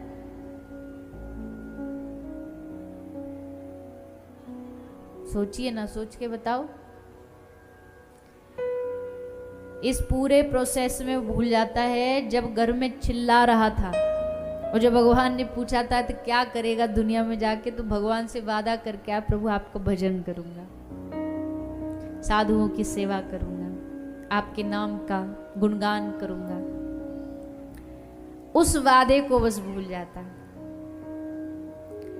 माया उसको प्रपंच में डाल के भुला देती है कि मेरे जीवन में मैं भगवान से वादा करके आया हूं, वो भी पूरा करना है। उस वादे को भूल जाता है और फिर संसार के वादों में ही फंस जाता है। इसलिए ये कथा का मतलब यही है, घर में जो हम भगवान से कह कर के आए हैं, घर में जो हम भगवान से वादा करके आए हैं, उसको याद दिलाने के लिए ये कथा आपके हमारे बीच आती है कि भूलिए नहीं, भूलिए नहीं, हमारा भगवान से एक रिश्ता है, भूलिए नहीं, हमने भगवान से वादा किया, भूलिए नहीं, हमको भगवान तक जाना है, भूलिए नहीं। इसलिए बार बार ये याद दिला करके स्मरण कराने के लिए कथा बार बार हमारे बीच आती है। एक बार आई याद दिलाए, भूल गए, फिर कुछ दिन बाद फिर आ जाएगी भागवत, कोई ना कोई और भागवत जी लेके पहुंच जाएगा आपके शहर, फिर वो याद दिलाएगा कि भैया भजन करो, वादा करके आए हो। और उसी वादे को याद दिलाना है हम सब।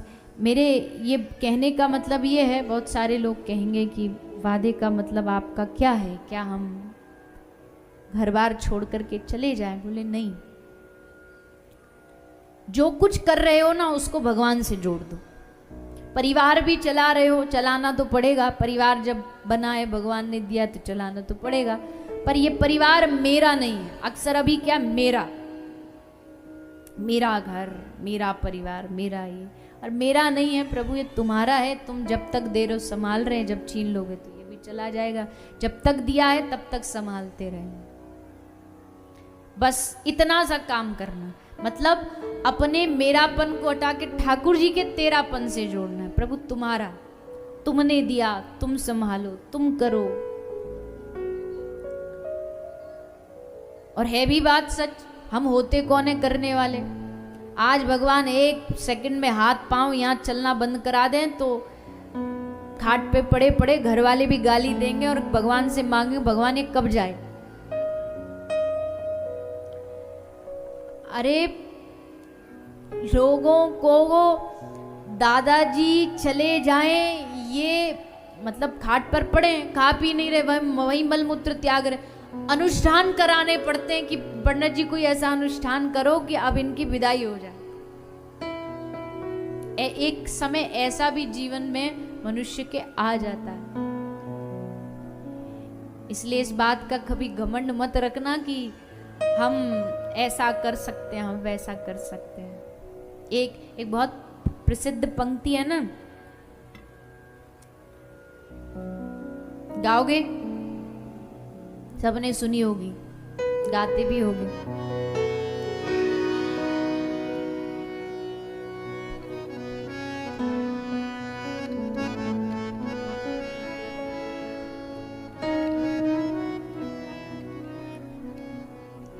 मेरा आपकी कृपा से सब काम हो रहा है। मेरा आपकी कृपा से सब काम हो रहा है। और राम जी हमारे सब काम कर रहे हैं, हम राम के सहारे आराम कर रहे हैं। जो भगवान के सहारे होता है ना, आराम का मतलब ये नहीं कर्महीन बनना। कर्म के लिए तो भगवान कहते कर्म करो, पर उस कर्म करने के बाद कर्तृत्व का भी मान न रहे। तो करते हो तुम कन्हैया, पर पीछे जो स्रोत है, हम जो भी कर रहे हैं उसका स्रोत कृपा ही है भगवान की। तो बस ये याद रखना चाहिए, कभी नहीं भूलना चाहिए। इसलिए श्री करदम भगवान, श्री कपिल भगवान अपनी माता देहूति को ये उपदेश दे करके समझाते हैं कि माता, जीव का जन्म भगवत प्राप्ति के लिए ही हुआ है। सो अब पिताजी तो पहले से ही जा चुके थे, और भगवान का भजन करो। क्योंकि केवल मैं भगवान की माँ हूँ ऐसे कहने से भी आपको कल्याण नहीं होगा। भगवान की माँ हो तो भी भजन करना पड़ेगा। तो हमारी श्रीमती जी कर लेती हैं, बस उसी में मिल जाएगा हमको भी। श्रीमती जी के करने में भजन मिल जाता तो भोजन भी श्रीमती जी कर लेंगी। तुम काहे को करते हो? क्या जरूरत पड़ी भोजन करने की? उनको खिला दिया करो, पेट तुम्हारा भर जाएगा। नहीं भरता ना। देखो जी, भोजन और भजन ये सबका अपना अपना इंडिविजुअल है, इसमें कोई पार्टनरशिप किसी की नहीं है। जो खाओगे तुम्हारे शरीर को लगेगा, और जो भजन करोगे तुम्हारे जीवन में लगेगा। तो इस घमंड में न जिया करें कि ये कर रहा है तो इसका हमको मिल जाए। किसी का किसी को नहीं मिलेगा, सबको अपना खुद करना पड़ेगा। पुण्य में परिवार बांट सकता है, लेकिन भजन में कोई बंटवारा नहीं है, सबका अपना भजन है। इसलिए खुद करो भजन, खुद भगवान का नाम स्मरण करो। कपिल भगवान ने माता को कहा, माता गई तपस्या करने चली गई। कपिल भगवान भी गंगा सागर में जाते हैं, वास करते हैं। तो श्री सुखदेव जी ने श्री कपिल भगवान की कथा सुनाई है। आगे भगवान के मनु महाराज की 2 और बेटियां हैं, उनका वंश, उनकी वंशावली भी सुना रहे हैं सुखदेव जी। देहूति मैया का सुनाया, आकुति देवी का सुनाया। प्रसूति एक हुई, दक्ष प्रजापति से के साथ इनका विवाह हुआ है। इनके घर में माता सती प्रगटी। सती चरित्र आप सब जानते ही हैं, किस प्रकार भोलेनाथ जी तो कर्पूर गौरम करुणावतारम, करुणा के अवतार हैं। इनको ना कोई सुख से मतलब, ना दुख से, ना सम्मान से, ना अपमान से। कोई इनको जल चढ़ा दे उसमें भी राजी, कोई इनको दूध चढ़ा दे उसमें भी राजी, कोई उनको पत्र पत्ता चढ़ा दे, पुष्प चढ़ा दे उसमें भी राजी। अजी हमारे ब्रज में तो कहते हैं इतने सीधे भोले भाले हैं, कोई इनके मंदिर की घंटी भी चुरा ले जाए उसमें भी राजी हो जाते हैं। आया तो कम से कम हमारे पास, बड़े भोले देव हैं। एक दृष्टांत सुनाते ना, कोई शास्त्र का नहीं है, कहीं लिखा नहीं कि किसी पुराण में लिखा हो, ऐसे ही सुनाते हैं कि एक भक्त आया, उसने देखा एक चोर आया, राम जी के मंदिर में गया, कृष्ण जी के मंदिर में चोरी करने की ताक में कुछ नहीं मिला। जब चोरी का जुगाड़ नहीं बना तो सामने शिवालय था, सोचा चलो यहीं कुछ हाथ मार लेते हैं, कुछ तो मिल जाएगा। वैसे तो शिवालय में कुछ होता नहीं, क्योंकि भस्म लगाने वाले, कैलाश में रमण करने वाले न सोना न चांदी। पर सोचा चलो जाते हैं, एक क्यों चांस छोड़ें, मौका है तो कोशिश करते हैं। गया तो और तो कुछ था नहीं, शिवलिंग के ऊपर एक बड़ा सा पीतल की एक घंटी लटकी, तो सोचा ये ले जाते हैं। तो पीतल का उस घंटे को उतारने लगा, अब उतरे नहीं, क्योंकि बीच में ये आ रहे थे, शिवलिंग आ रही थी। तो मेज कुर्सी क्या लाएं उतारने के लिए, सोचा किसी क्या जरूरत है, ये है ना, तो उन्हीं शंकर जी पे चढ़ के उतारने लगा। और जैसे उतारा तो शंभो प्रकट हो गए। भगवान प्रकट हो गए। अब कहाँ पे खड़ा खड़ा, इसको लगे अब तीसरा नेत्र खुला शंकर जी का, मैं गया, अभी बजाया डमरू और तू खत्म। पर शंकर भगवान ने इसको गले से लगा लिया। अब ये इसकी बुद्धि काम नहीं कर रही है, गले काय को लगा रहे हैं हमको, हमने तो ऐसा कोई कर्म कार्य किया नहीं। तो भगवान शंकर से डर डर के बोला क्षमा करो क्षमा करो। भगवान बोले काहे का क्षमा, अरे तेरे जैसा भक्त तो हमने देखा ही नहीं आज तक। बोले ऐसा क्या आपको दिख गया? बोले दुनिया आती है, कोई जल चढ़ाती है, कोई लोटा में पानी चढ़ाती है, कोई दूध चढ़ाती है, कोई 2 रुपया की चनोरी चढ़ाती है, तू पहला भक्त है जो कि पूरा की पूरा ही हम पे चढ़ गया। अब बता कैसे खुश ना हो, इतने भोले हैं बताओ कि तू हम पे पूरा ही पूरा समर्पित हो गया, चढ़ गया। अब तो आज से हम तुझ पे कृपा करते हैं। बड़े सरल बड़े भोले हैं, ना सम्मान का ना अपमान का मोह। दक्ष ने खूब उल्टा सीधा बुला भरा सुनाया, पर शंकर जी चुपचाप सुनते रहे, मुस्कुराते रहे, उठ के चले गए, कोई प्रतिक्रिया दी नहीं। पर पेट नहीं भरा दक्ष का इतने अपमान में। बोला अब तो कुछ ऐसा करूंगा कि सबके सामने इसका अपमान हो। यज्ञ किया, सबको बुलाया, शंकर जी को न्योता नहीं दिया। लेकिन माता सती से रहा नहीं गया कि हमारे पिता के घर में यज्ञ हो रहा है। शंकर जी ने समझाया देवी न्योता निमंत्रण इनविटेशन कार्ड तो कुछ आया ही नहीं। मैया बोली पिता घर जाना है, कोई इनविटेशन कार्ड थोड़ी चाहिए, हम जा सकती हैं अधिकार से। बोले ठीक है तो तुम चली जाओ, हम नहीं जाएंगे, क्यों हमारा अधिकार नहीं है बिना निमंत्रण के जाने का। पर ध्यान रखना ये तुम्हारे लिए ठीक नहीं होगा। लेकिन माँ पार्वती नहीं मानी, और शंकर जी पहले से ही माता पार्वती को त्याग चुके थे, क्योंकि सीता मैया का रूप लेकर के राम जी की परीक्षा करके आ चुकी थी। अब जो एक बार माँ बन गई उसको अब पत्नी का अधिकार भला कैसे दें? सो मन ही मन त्याग चुके थे। सती मैया आई, अपने पति का जब अपमान देखा, भगवान श्री भोलेनाथ जी का देखा कहीं कोई अधिकार नहीं है, तो जाकर के यज्ञ की जो अग्नि थी उसमें जाकर के अपने शरीर को समर्पित कर दिया। भगवान के दूतों ने खूब वहाँ युद्ध किया, भगवान के दूतों को मार दिया गया देवताओं के द्वारा। और तब भगवान ने वीरभद्र नाम का एक पार्षद भेजा, उसने पूरे यज्ञ में तबाही मचा दी, दक्ष का सर धड़ से अलग कर दिया। दक्ष प्रजापति मारा गया। प्रजा कैसे चलेगी? देवताओं ने सोचा कि एक ही व्यक्ति है जो कल्याण कर सकता है इनका, और वो साक्षात भगवान शंकर हैं। करुणा के अवतार हैं, कर देंगे क्षमा। तो सब लोग गए, भगवान शंकर से प्रार्थना की, स्तुति की, और भगवान ने कृपा करके बलि के माथे पर एक पशु का सर लगा दिया। ये जो जितनी भी प्लास्टिक सर्जरी होती है ना, ये तो अभी चालू हुई है। दुनिया में सबसे पहले जो अगर विज्ञान का जो इनोवेशन कोई किया तो भगवान शंकर ने किया। देखो बकरे का सर, अपने पुत्र गणपति के सर पर गजेंद्र का सर लगा दिया।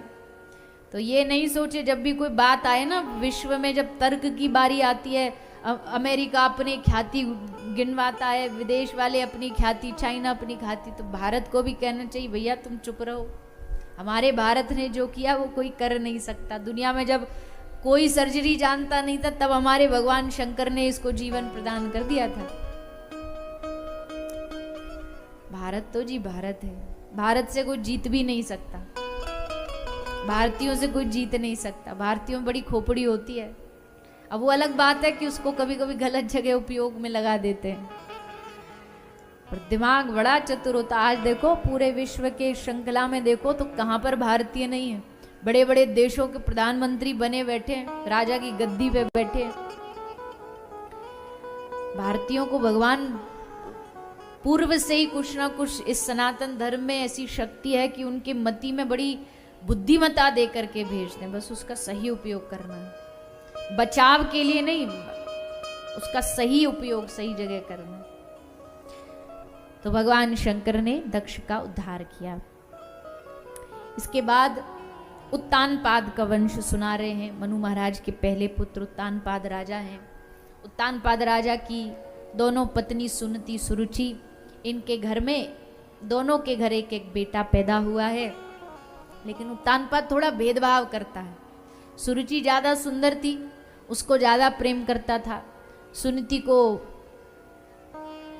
प्रेम नहीं करता था और सुनीति मैया को त्याग दिया था। सुनीति मैया एक छोटा सा अपनी एक छोटी सी झोपड़ी बना के उसमें रहती थी अपने पुत्र के साथ, और बेटे का नाम था श्री ध्रुव महाराज। ध्रुव जी का नाम सबने सुना है ना। तो श्री ध्रुव जी महाराज जिनके जीवन में इतनी कम आयु में भगवत प्राप्ति का मन जिनके भीतर प्रकट हुआ, 5 साल के घर से निकल गए, 5 साल की उम्र में ठान लिया भगवान को पाएंगे। कैसे? देखो, जब आदमी जब संसार से ठोकरें खाता है ना, तो उसे भगवान की याद आती है। पिता की गोदी में बैठना चाहते थे, पिता ने बैठने नहीं दिया, सौतेली माँ ने कान पकड़ के नीचे उतार दिया। तब इनकी माँ ने इनको समझाया, ध्रुव, पिता की गोद में बैठना चाहता है, वो पिता जो तुझे धक्के मार मार के भगा रहा है, ऐसे पिता की गोद में बैठ के क्या करेगा? तू एक काम कर, तू संसार के पिता की नहीं, तू जगत के पिता की गोदी में जा करके बैठ जा। फिर देख, फिर कोई तेरा अपमान नहीं करेगा, तू उस परम पिता को प्राप्त कर। मतलब माँ, मतलब जा वन में जा, भगवान का भजन कर, जंगल में जाके तपस्या कर। माता, मैं बच्चा, 5 साल का बच्चा, मैं जंगल में कैसे रहूंगा? माता ने कहा, रे ध्रुव, 5 साल का बच्चा भगवान भरोसे नहीं रह सकता। तू जब 9 महीना गर्भ में था तो किसने ध्यान रखा था तेरा? तब भी तो भगवान ने ही बचाया था, तो क्या आज नहीं बचाएंगे? उस पर भरोसा नहीं रखेगा? बस माता की बात को अपने हृदय में बसा के ध्रुव जी चल पड़े और गए। जैसे निकले, अब जब भगवान के रास्ते पर कोई जाता है ना, तो सबसे पहले भगवान की नजर उस पर आती है। उसमें भी कोई बच्चा अगर हो ना, तो भगवान को बड़ा लाड आता है, ये बच्चा हमारे राह पर निकल पड़ा है, अब इसको हमको संभालना पड़ेगा। ये जो युवा आजकल के हैं ना, इनको जिनको लगता है कि भक्ति वक्ति तो बुढ़ापे का काम है, वो सुनो ध्रुव जी की कथा, बुढ़ापे का काम नहीं है। जिसने अपने बचपन को भगवान को दे दिया हो ना, उसका सारा, उसकी जवानी, उसका यौवन, उसका बुढ़ापा सब शुद्ध हो जाता है, सब कल्याण हो जाता है। ये जो कैटेगरी हम बना, भगवान ने देख लिया कि एक मेरे रास्ते पर, राह पर एक बालक चला है, तो नारद जी को कहा, जाइए जी, संभालो हमारे बच्चे को। तो नारद जी आ गए गुरु के रूप में। गुरु भेजा भगवान ने नारद जी को।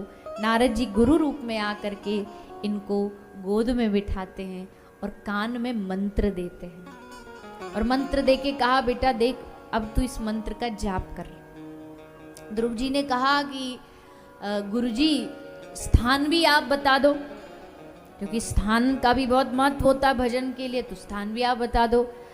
तो श्री नारद जी ने कहा कि अगर तुमको सबसे सुंदर स्थान जहाँ भजन करने का चाहिए, तो वो है श्री वृंदावन धाम।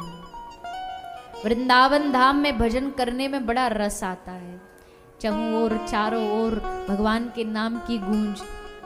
अब देखो, आप लोरमी में घूमोगे, आप दिल्ली, बंबई, कलकत्ता जाओगे, वहाँ कोई पूछेगा ये घर किसका है, तो बोलेंगे अग्रवाल जी का। ये फैक्ट्री किसकी है? शर्मा जी की। ये गार्डन किसका है? फलाने जी का। पर वृंदावन जाओ, वृंदावन में पूछोगे तो क्या पूछोगे? ये मंदिर किसका है? राधा वल्लभ जी का। ये मंदिर किसका है? बिहारी जी का। यानी वह न चाहते हुए भी आपको चारों तरफ कान में वही सुनाई देंगे। वहां हर जगह आपको भगवान की, जितनी भी जगह, सब भगवान का याद दिलाएंगे। कई बार मैं ऐसे जब वृंदावन में ऐसे घूमते हैं, तो कई बार देख कर के बड़ा हंसी और बड़ा आनंद आता है। क्या नाम रखा है? बिहारी जी चाट भंडार। अब मतलब बिहारी जी नाम जोड़ देंगे, हम कोई भी काम करें, हमारे हर काम में बिहारी जी होंगे। बरसाना चले जाओ, हर जगह लाडली पेट्रोल पंप, वहां भी राधा रानी आ गई, वहां भी ठाकुर जी आ गए। मतलब ब्रज का पत्ता पत्ता, ब्रज का कोना कोना तुम्हें भगवान की याद दिलाएगा, भगवान का एहसास दिलाएगा। नहीं भी भजन का मन है, लेकिन वहां पड़े पड़े एक बाबा जी आएंगे, अरे भैया बोल राधे राधे। दूसरे आएंगे, अरे भैया राधे श्याम, जरा हटो, आगे से हटो। अब वो कर भी नहीं रहे तो भी कान में जाएगा राधे राधे, जाएगा श्री कृष्ण नाम। इसलिए भूमि का बड़ा महत्व है। उस स्थान पे पड़े रहने से ही भगवान की कृपा मिल जाती है। इतना वो पवित्र भूमि है, पवित्र स्थान है। तो नारद जी ने कहा अगर आप तुमको भजन करना है, भगवान को पाना, तो ब्रज जाओ। मधुवन गए। मथुरा के पास एक वन है मधुवन, उसमें श्री ध्रुव जी गए। बालक थे 5 साल के। तपस्या शुरू कर दी। और तपस्या कैसी की?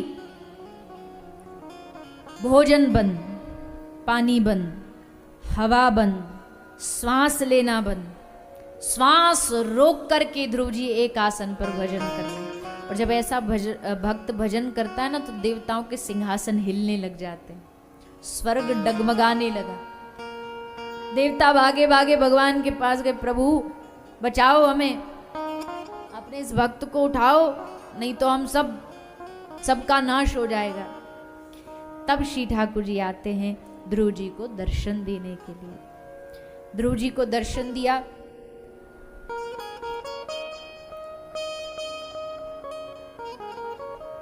ध्रुव जी को कहा,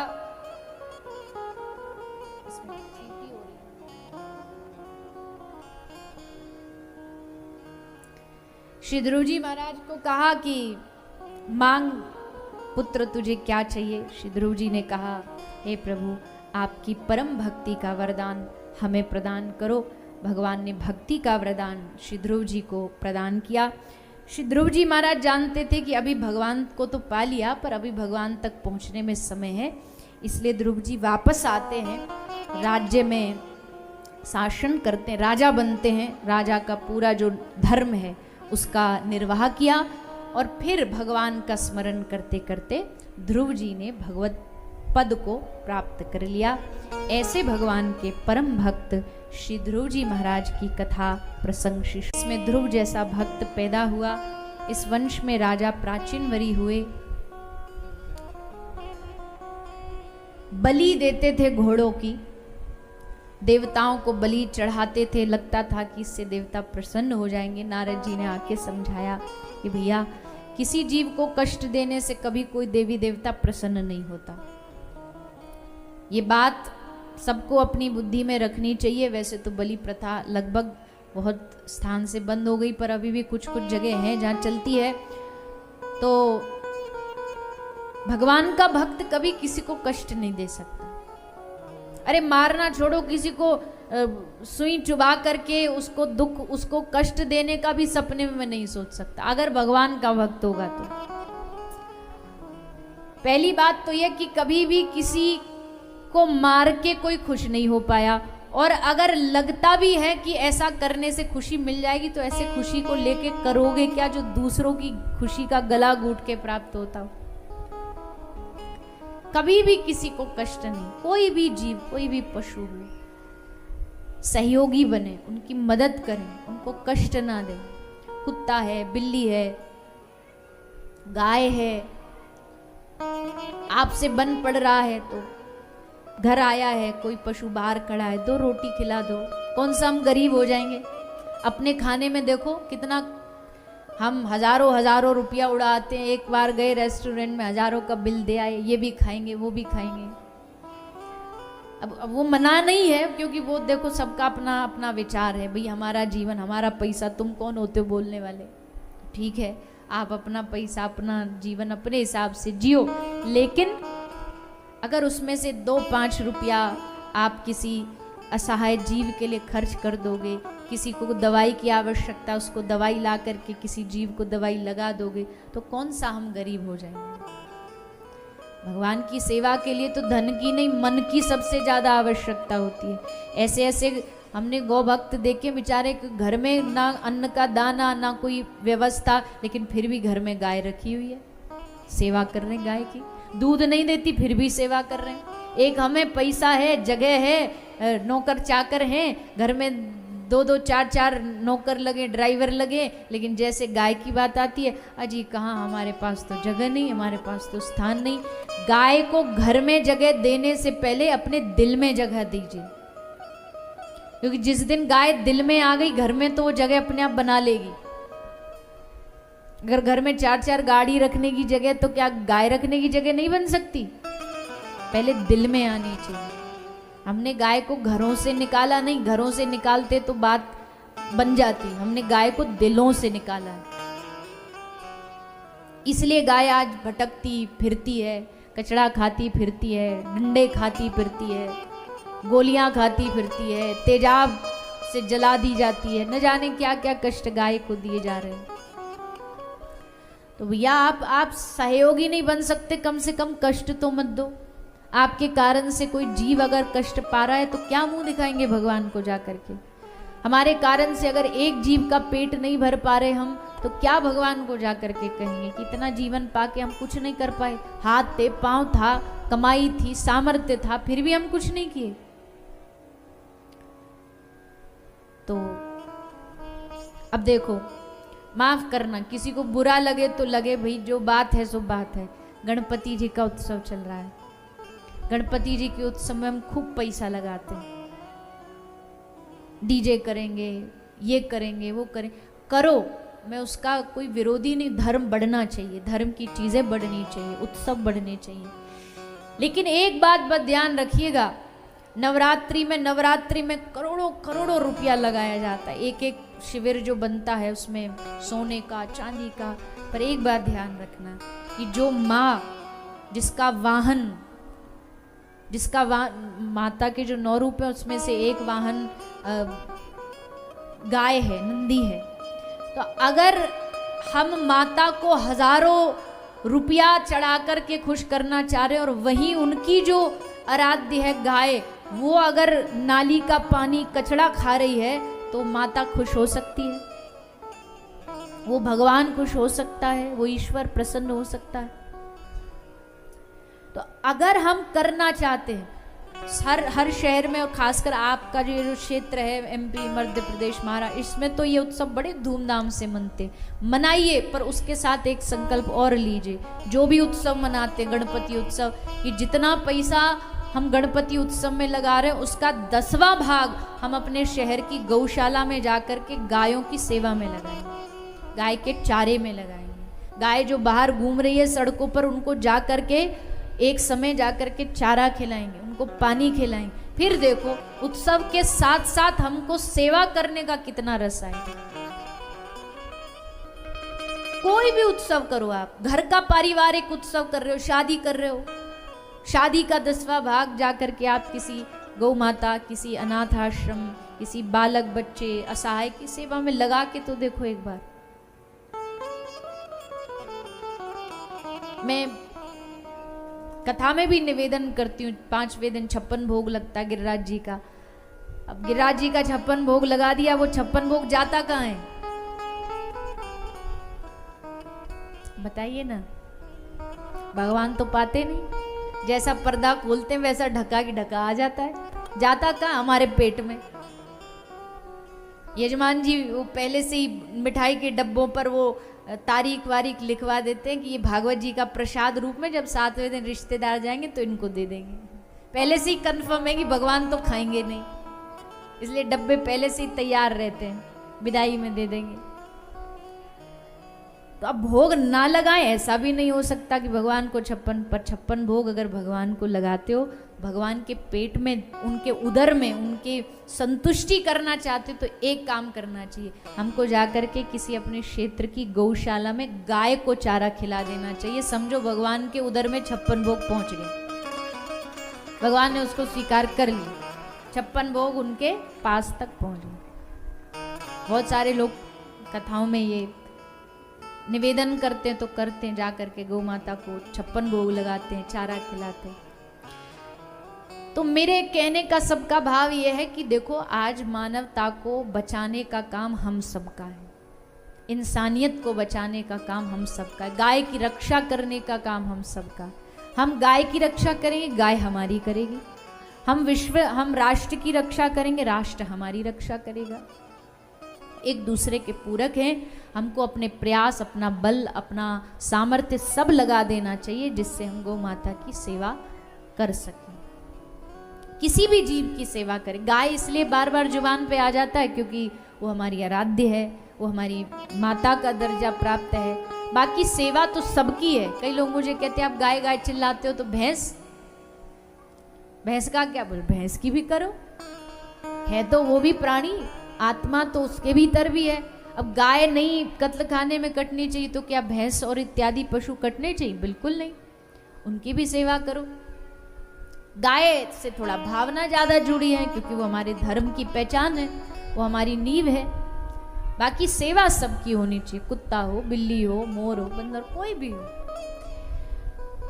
तो प्राचीन वरी को श्री नारद जी ने समझाया, इनको समझ आया और उन्होंने वहीं बलि को रोक दिया। आगे श्री प्रियव्रत महाराज जो मनु महाराज के दूसरे पुत्र हुए हैं, उनकी वंशावली श्री सुखदेव जी सुना रहे हैं। महाराज प्रियव्रत के वंश में भरत जी हुए, जिनके 3 जन्मों तक श्री भरत जी ने इस वंश में रह करके भगवान की प्राप्ति की है। भरत जी की कथा को श्री सुखदेव जी बड़े भाव से विस्तार से श्रवण कराते, आप हम सब उसका श्रवण पान आगे कल विस्तार से सुनेंगे। कैसे श्री भरत जी ने रहुगण राजा पर कृपा करके उनको भवाटवी का वर्णन श्रवण कराया। और उत्सव तो चल ही रहा है, गणपति उत्सव, लेकिन कल एक और बड़ा विशेष उत्सव हमारे कथा के मध्य में होने वाला है। कौन सा उत्सव होने वाला है? नंद महोत्सव। बड़े भाग्यशाली हो आप लोरमी वालों, आपकी कथा में पूर्ण अवतार होने वाला है। कृष्ण अवतार तो हर कथा में होता ही होता है, नंद महोत्सव तो होता ही होता है, पर आप भाग्यशाली इसलिए हो क्योंकि कृष्ण की स्वामिनी राधा रानी भी आपके इस कथा के मध्य में आने वाली, यानी राधाष्टमी। तो लाल जी और लाली, हमारे ब्रज की लाली है राधा रानी, लाला हैं बाल कृष्ण लाल, तो दोनों का प्रागट्य। हम जितना धूमधाम से उत्सव कल मनाएंगे ना कन्हैया का, उसका डबल उत्सव मनाएंगे जिस दिन हमारी श्री जी आएंगे, क्योंकि वो हमारे सरकार की भी सरकार है, तो उनका उत्सव तो डबल होना चाहिए, धूमधाम से होना चाहिए। तो कल भी खूब भारी उत्सव मनाएंगे, और जिस दिन हमारी श्री जी प्रकट होंगी राधाष्टमी के दिन, उस दिन भी हम यहाँ सब उत्सव मना के खूब आनंद लेंगे, खूब बधाइयाँ प्राप्त करेंगे। कल सब लाल जी के प्रागट्य की तैयारी करके आएंगे, बढ़िया बढ़िया वस्त्र पहन के आएंगे, सज धज के आएंगे। पीला, लाल जी के उत्सव में पीले का महत्व होता है। श्री जी के उत्सव जिस दिन होगा उस दिन नीला पहन के आएंगे, क्योंकि वो नीलांबर धारण करती हैं, श्याम सुंदर पीला धारण करते हैं। तो कल सब पीला वस्त्र हो सके तो धारण करके आएंगे, और बड़े भाव और हर्षोल्लास के साथ हम सब उत्सव मनाएंगे। जितने भी लोग आप सब पधारे हो, स्वयं आए और अपने इष्ट मित्रों को लाएं, जो बधाई लाना चाहे बधाई लाएं, ताकि आप सब आपस में उसका बांट सकें। नंद महोत्सव में राम जी का प्रागट्य भी होगा, नंद महोत्सव होगा, कल बहुत सारे सुंदर सुंदर उत्सव हैं, हम सब उनका श्रवण पान करेंगे। उससे पूर्व आइए सभी कथा को विराम की ओर ले जाने से पहले थोड़ी देर सभी भगवान नाम संकीर्तन का गान करेंगे। उससे पूर्व 2 मिनट की सूचना, जो स्वागत सत्कार है उसको सब श्रवण करेंगे, और फिर हम सब संकीर्तन करते हुए कथा को विराम की ओर लेकर के जाएंगे। जय श्री राम। हम सभी ने तृतीय दिवस की पावन कथा का रसास्वादन किया। आइए हम सभी भगवत जी की विश्राम आरती का दर्शन करेंगे। सम्मानीय अशोक अग्रवाल जी हैं, जिन्होंने 5100 रुपये की राशि समर्पित की है। आदरणीय त्रिभुवन भैया जी, जिन्होंने 1100 रुपये, और सम्मानीय हरि भैया 2100 रुपये की राशि समर्पित कर रहे हैं। आप सभी का भी बहुत बहुत धन्यवाद। मैं निवेदन करूंगा सम्मानीय पवन अग्रवाल जी मंच पर पधारें, आरती में सम्मिलित हों। आदरणीय श्री विष्णु प्रसाद जी सापत्नी मंच पर पधारेंगे। आदरणीय सुरेश कुमार जी सापत्नी पधारें। आदरणीय नरेंद्र कुमार जी से निवेदन है सापत्नी आरती में सम्मिलित हों। सम्मानीय पुरुषोत्तम दास जी अग्रवाल साहब दिल्ली से जो हमारे बीच पधारे हैं, निवेदन है सापत्नी मंच पर पधारें। सम्मानीय चिंटू जी मनोज अग्रवाल जी से निवेदन है सापत्नी मंच पर पधार कर कतारबद्धता के साथ खड़े होकर आरती में सम्मिलित होंगे। पंडाल में उपस्थित सभी भक्त वृंदों से निवेदन है सभी अपने यथा स्थान पर खड़े होकर अपने मन हृदय में विराजे बांके बिहारी जी का ध्यान सुमरन करें। सभी ताली सेवा करते हुए आरती का आनंद लें। एक बार सभी लोग दोनों हाथ उठा के जयकारा बोलिए वृंदावन बिहारी लाल की, श्री राधा रानी सरकार की जय। श्री कृष्ण जय गोमाता। ओम ज्वालामालिन्यै नमः, रत्नेश्वर्यै नमः, सर्वोपचारार्धगन्धक्षतपुष्पाणिं समर्पयामि। ओम चंद्रमा मनसो जातचक्षुः, सूर्यो अजायता, श्रोत्राद्वायुश्च वराणश्च मुखा, अग्निरजायता।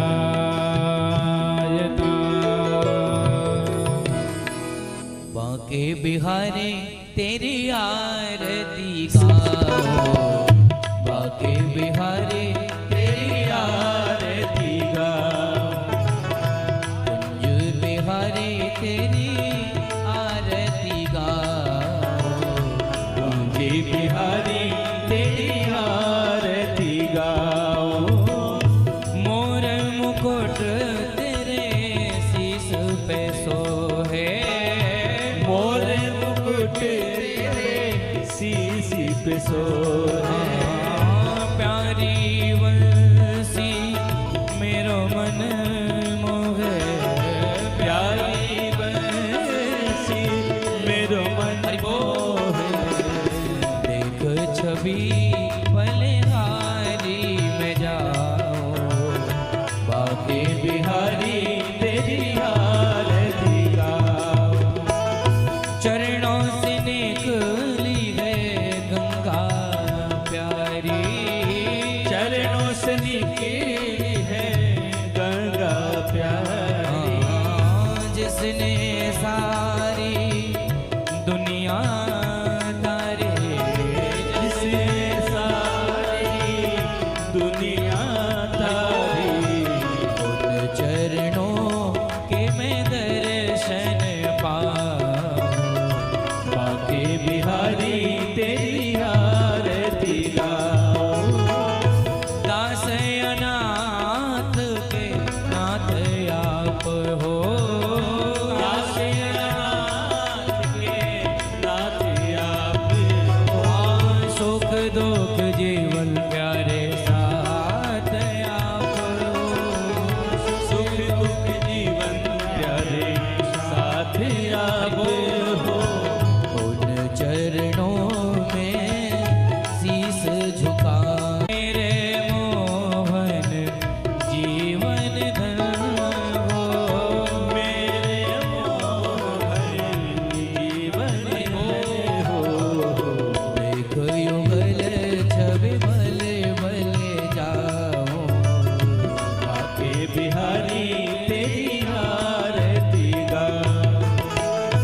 आरती गाऊं प्यारे आपको मनाऊं, आरती गाऊं प्यारे आपको मनाऊं, मैं आरती गाऊं प्यारे आपको मनाऊं, आरती गाऊं प्यारे आपको मनाऊं। बांके बिहारी तेरी आरती गाऊं, बांके बिहारी तेरी आरती गाओ। राधे गोविंद तेरी आरती गाओ, राधे गोविंद तेरी आरती गाओ, तेरी आरती गाओ, तेरी आरती गाओ, मैं तेरी आरती गाओ, तेरी आरती गाओ, मैं तेरी आरती गाओ। ओम कर्तो निराजनं पुष्पादिबन्धनं, आरोग्यार्थे आत्मादिबन्धनं मन्त्रपुष्पाञ्जलिः। ओम द्योः शान्तिरन्तर्जगुं शान्तिः, पृथिवी शान्तिरापः शान्तिरोषधयः शान्तिः, वनस्पतयः शान्तिर्विश्वे देवाः शान्तिर्म शान्तिः, सर्वगं शान्तिः शान्तिरेव शान्तिः, सा मा शान्तिरेधिः। हरिः ओम जतनेन जन्मयजन्तदेवास्तानि धर्माणि प्रथमान्याशन्नः, ते हनाकं महिमानः शचन्तजतनपूर्वे साध्याः शन्तिदेवाः हरिः ओम् एकदन्ताय विद्महे वक्रतुण्डाय धीमहि तन्नो दन्तिः प्रचोदयात् हरिः ओम् गौशुरभ्यै च विद्महे सर्वशक्त्यै च धीमहि तन्ना श्रीकामधेनुः प्रचोदयात् श्रीवन्तिकावकुलचम्बके पाटलाब्जे पुनः गजाति करवीररसाले पुष्पे बिल्वप्रवाल तुलसी दलमञ्जरे भेतां पूजयामि जगदीश्वर मे प्रसीदा नाना सुगन्ध पुष्पाणि यथा कालोद्भवानि च पुष्पाञ्जलिर्मया दत्ता गृहाण परमेश्वरः मंत्र पुष्पांजलिं समर्पयामि श्रीमद्भागवत महापुराण पुरुषोत्तमाय नमः। बोलिए भागवत महापुराण के वृंदावन बिहारी लाल के व्यास जी महाराज के सुखदेव जी महाराज के राधा रानी सरकार के सतगुरुदेव भगवान के श्री राधे गोविंद सरकार के श्री राधे श्याम सुंदर भगवान के गौ माता के गौ शिवा धाम के जय जय श्री राधे जय जय श्री राधे जय जय श्री राधे श्याम निताई गौर हरि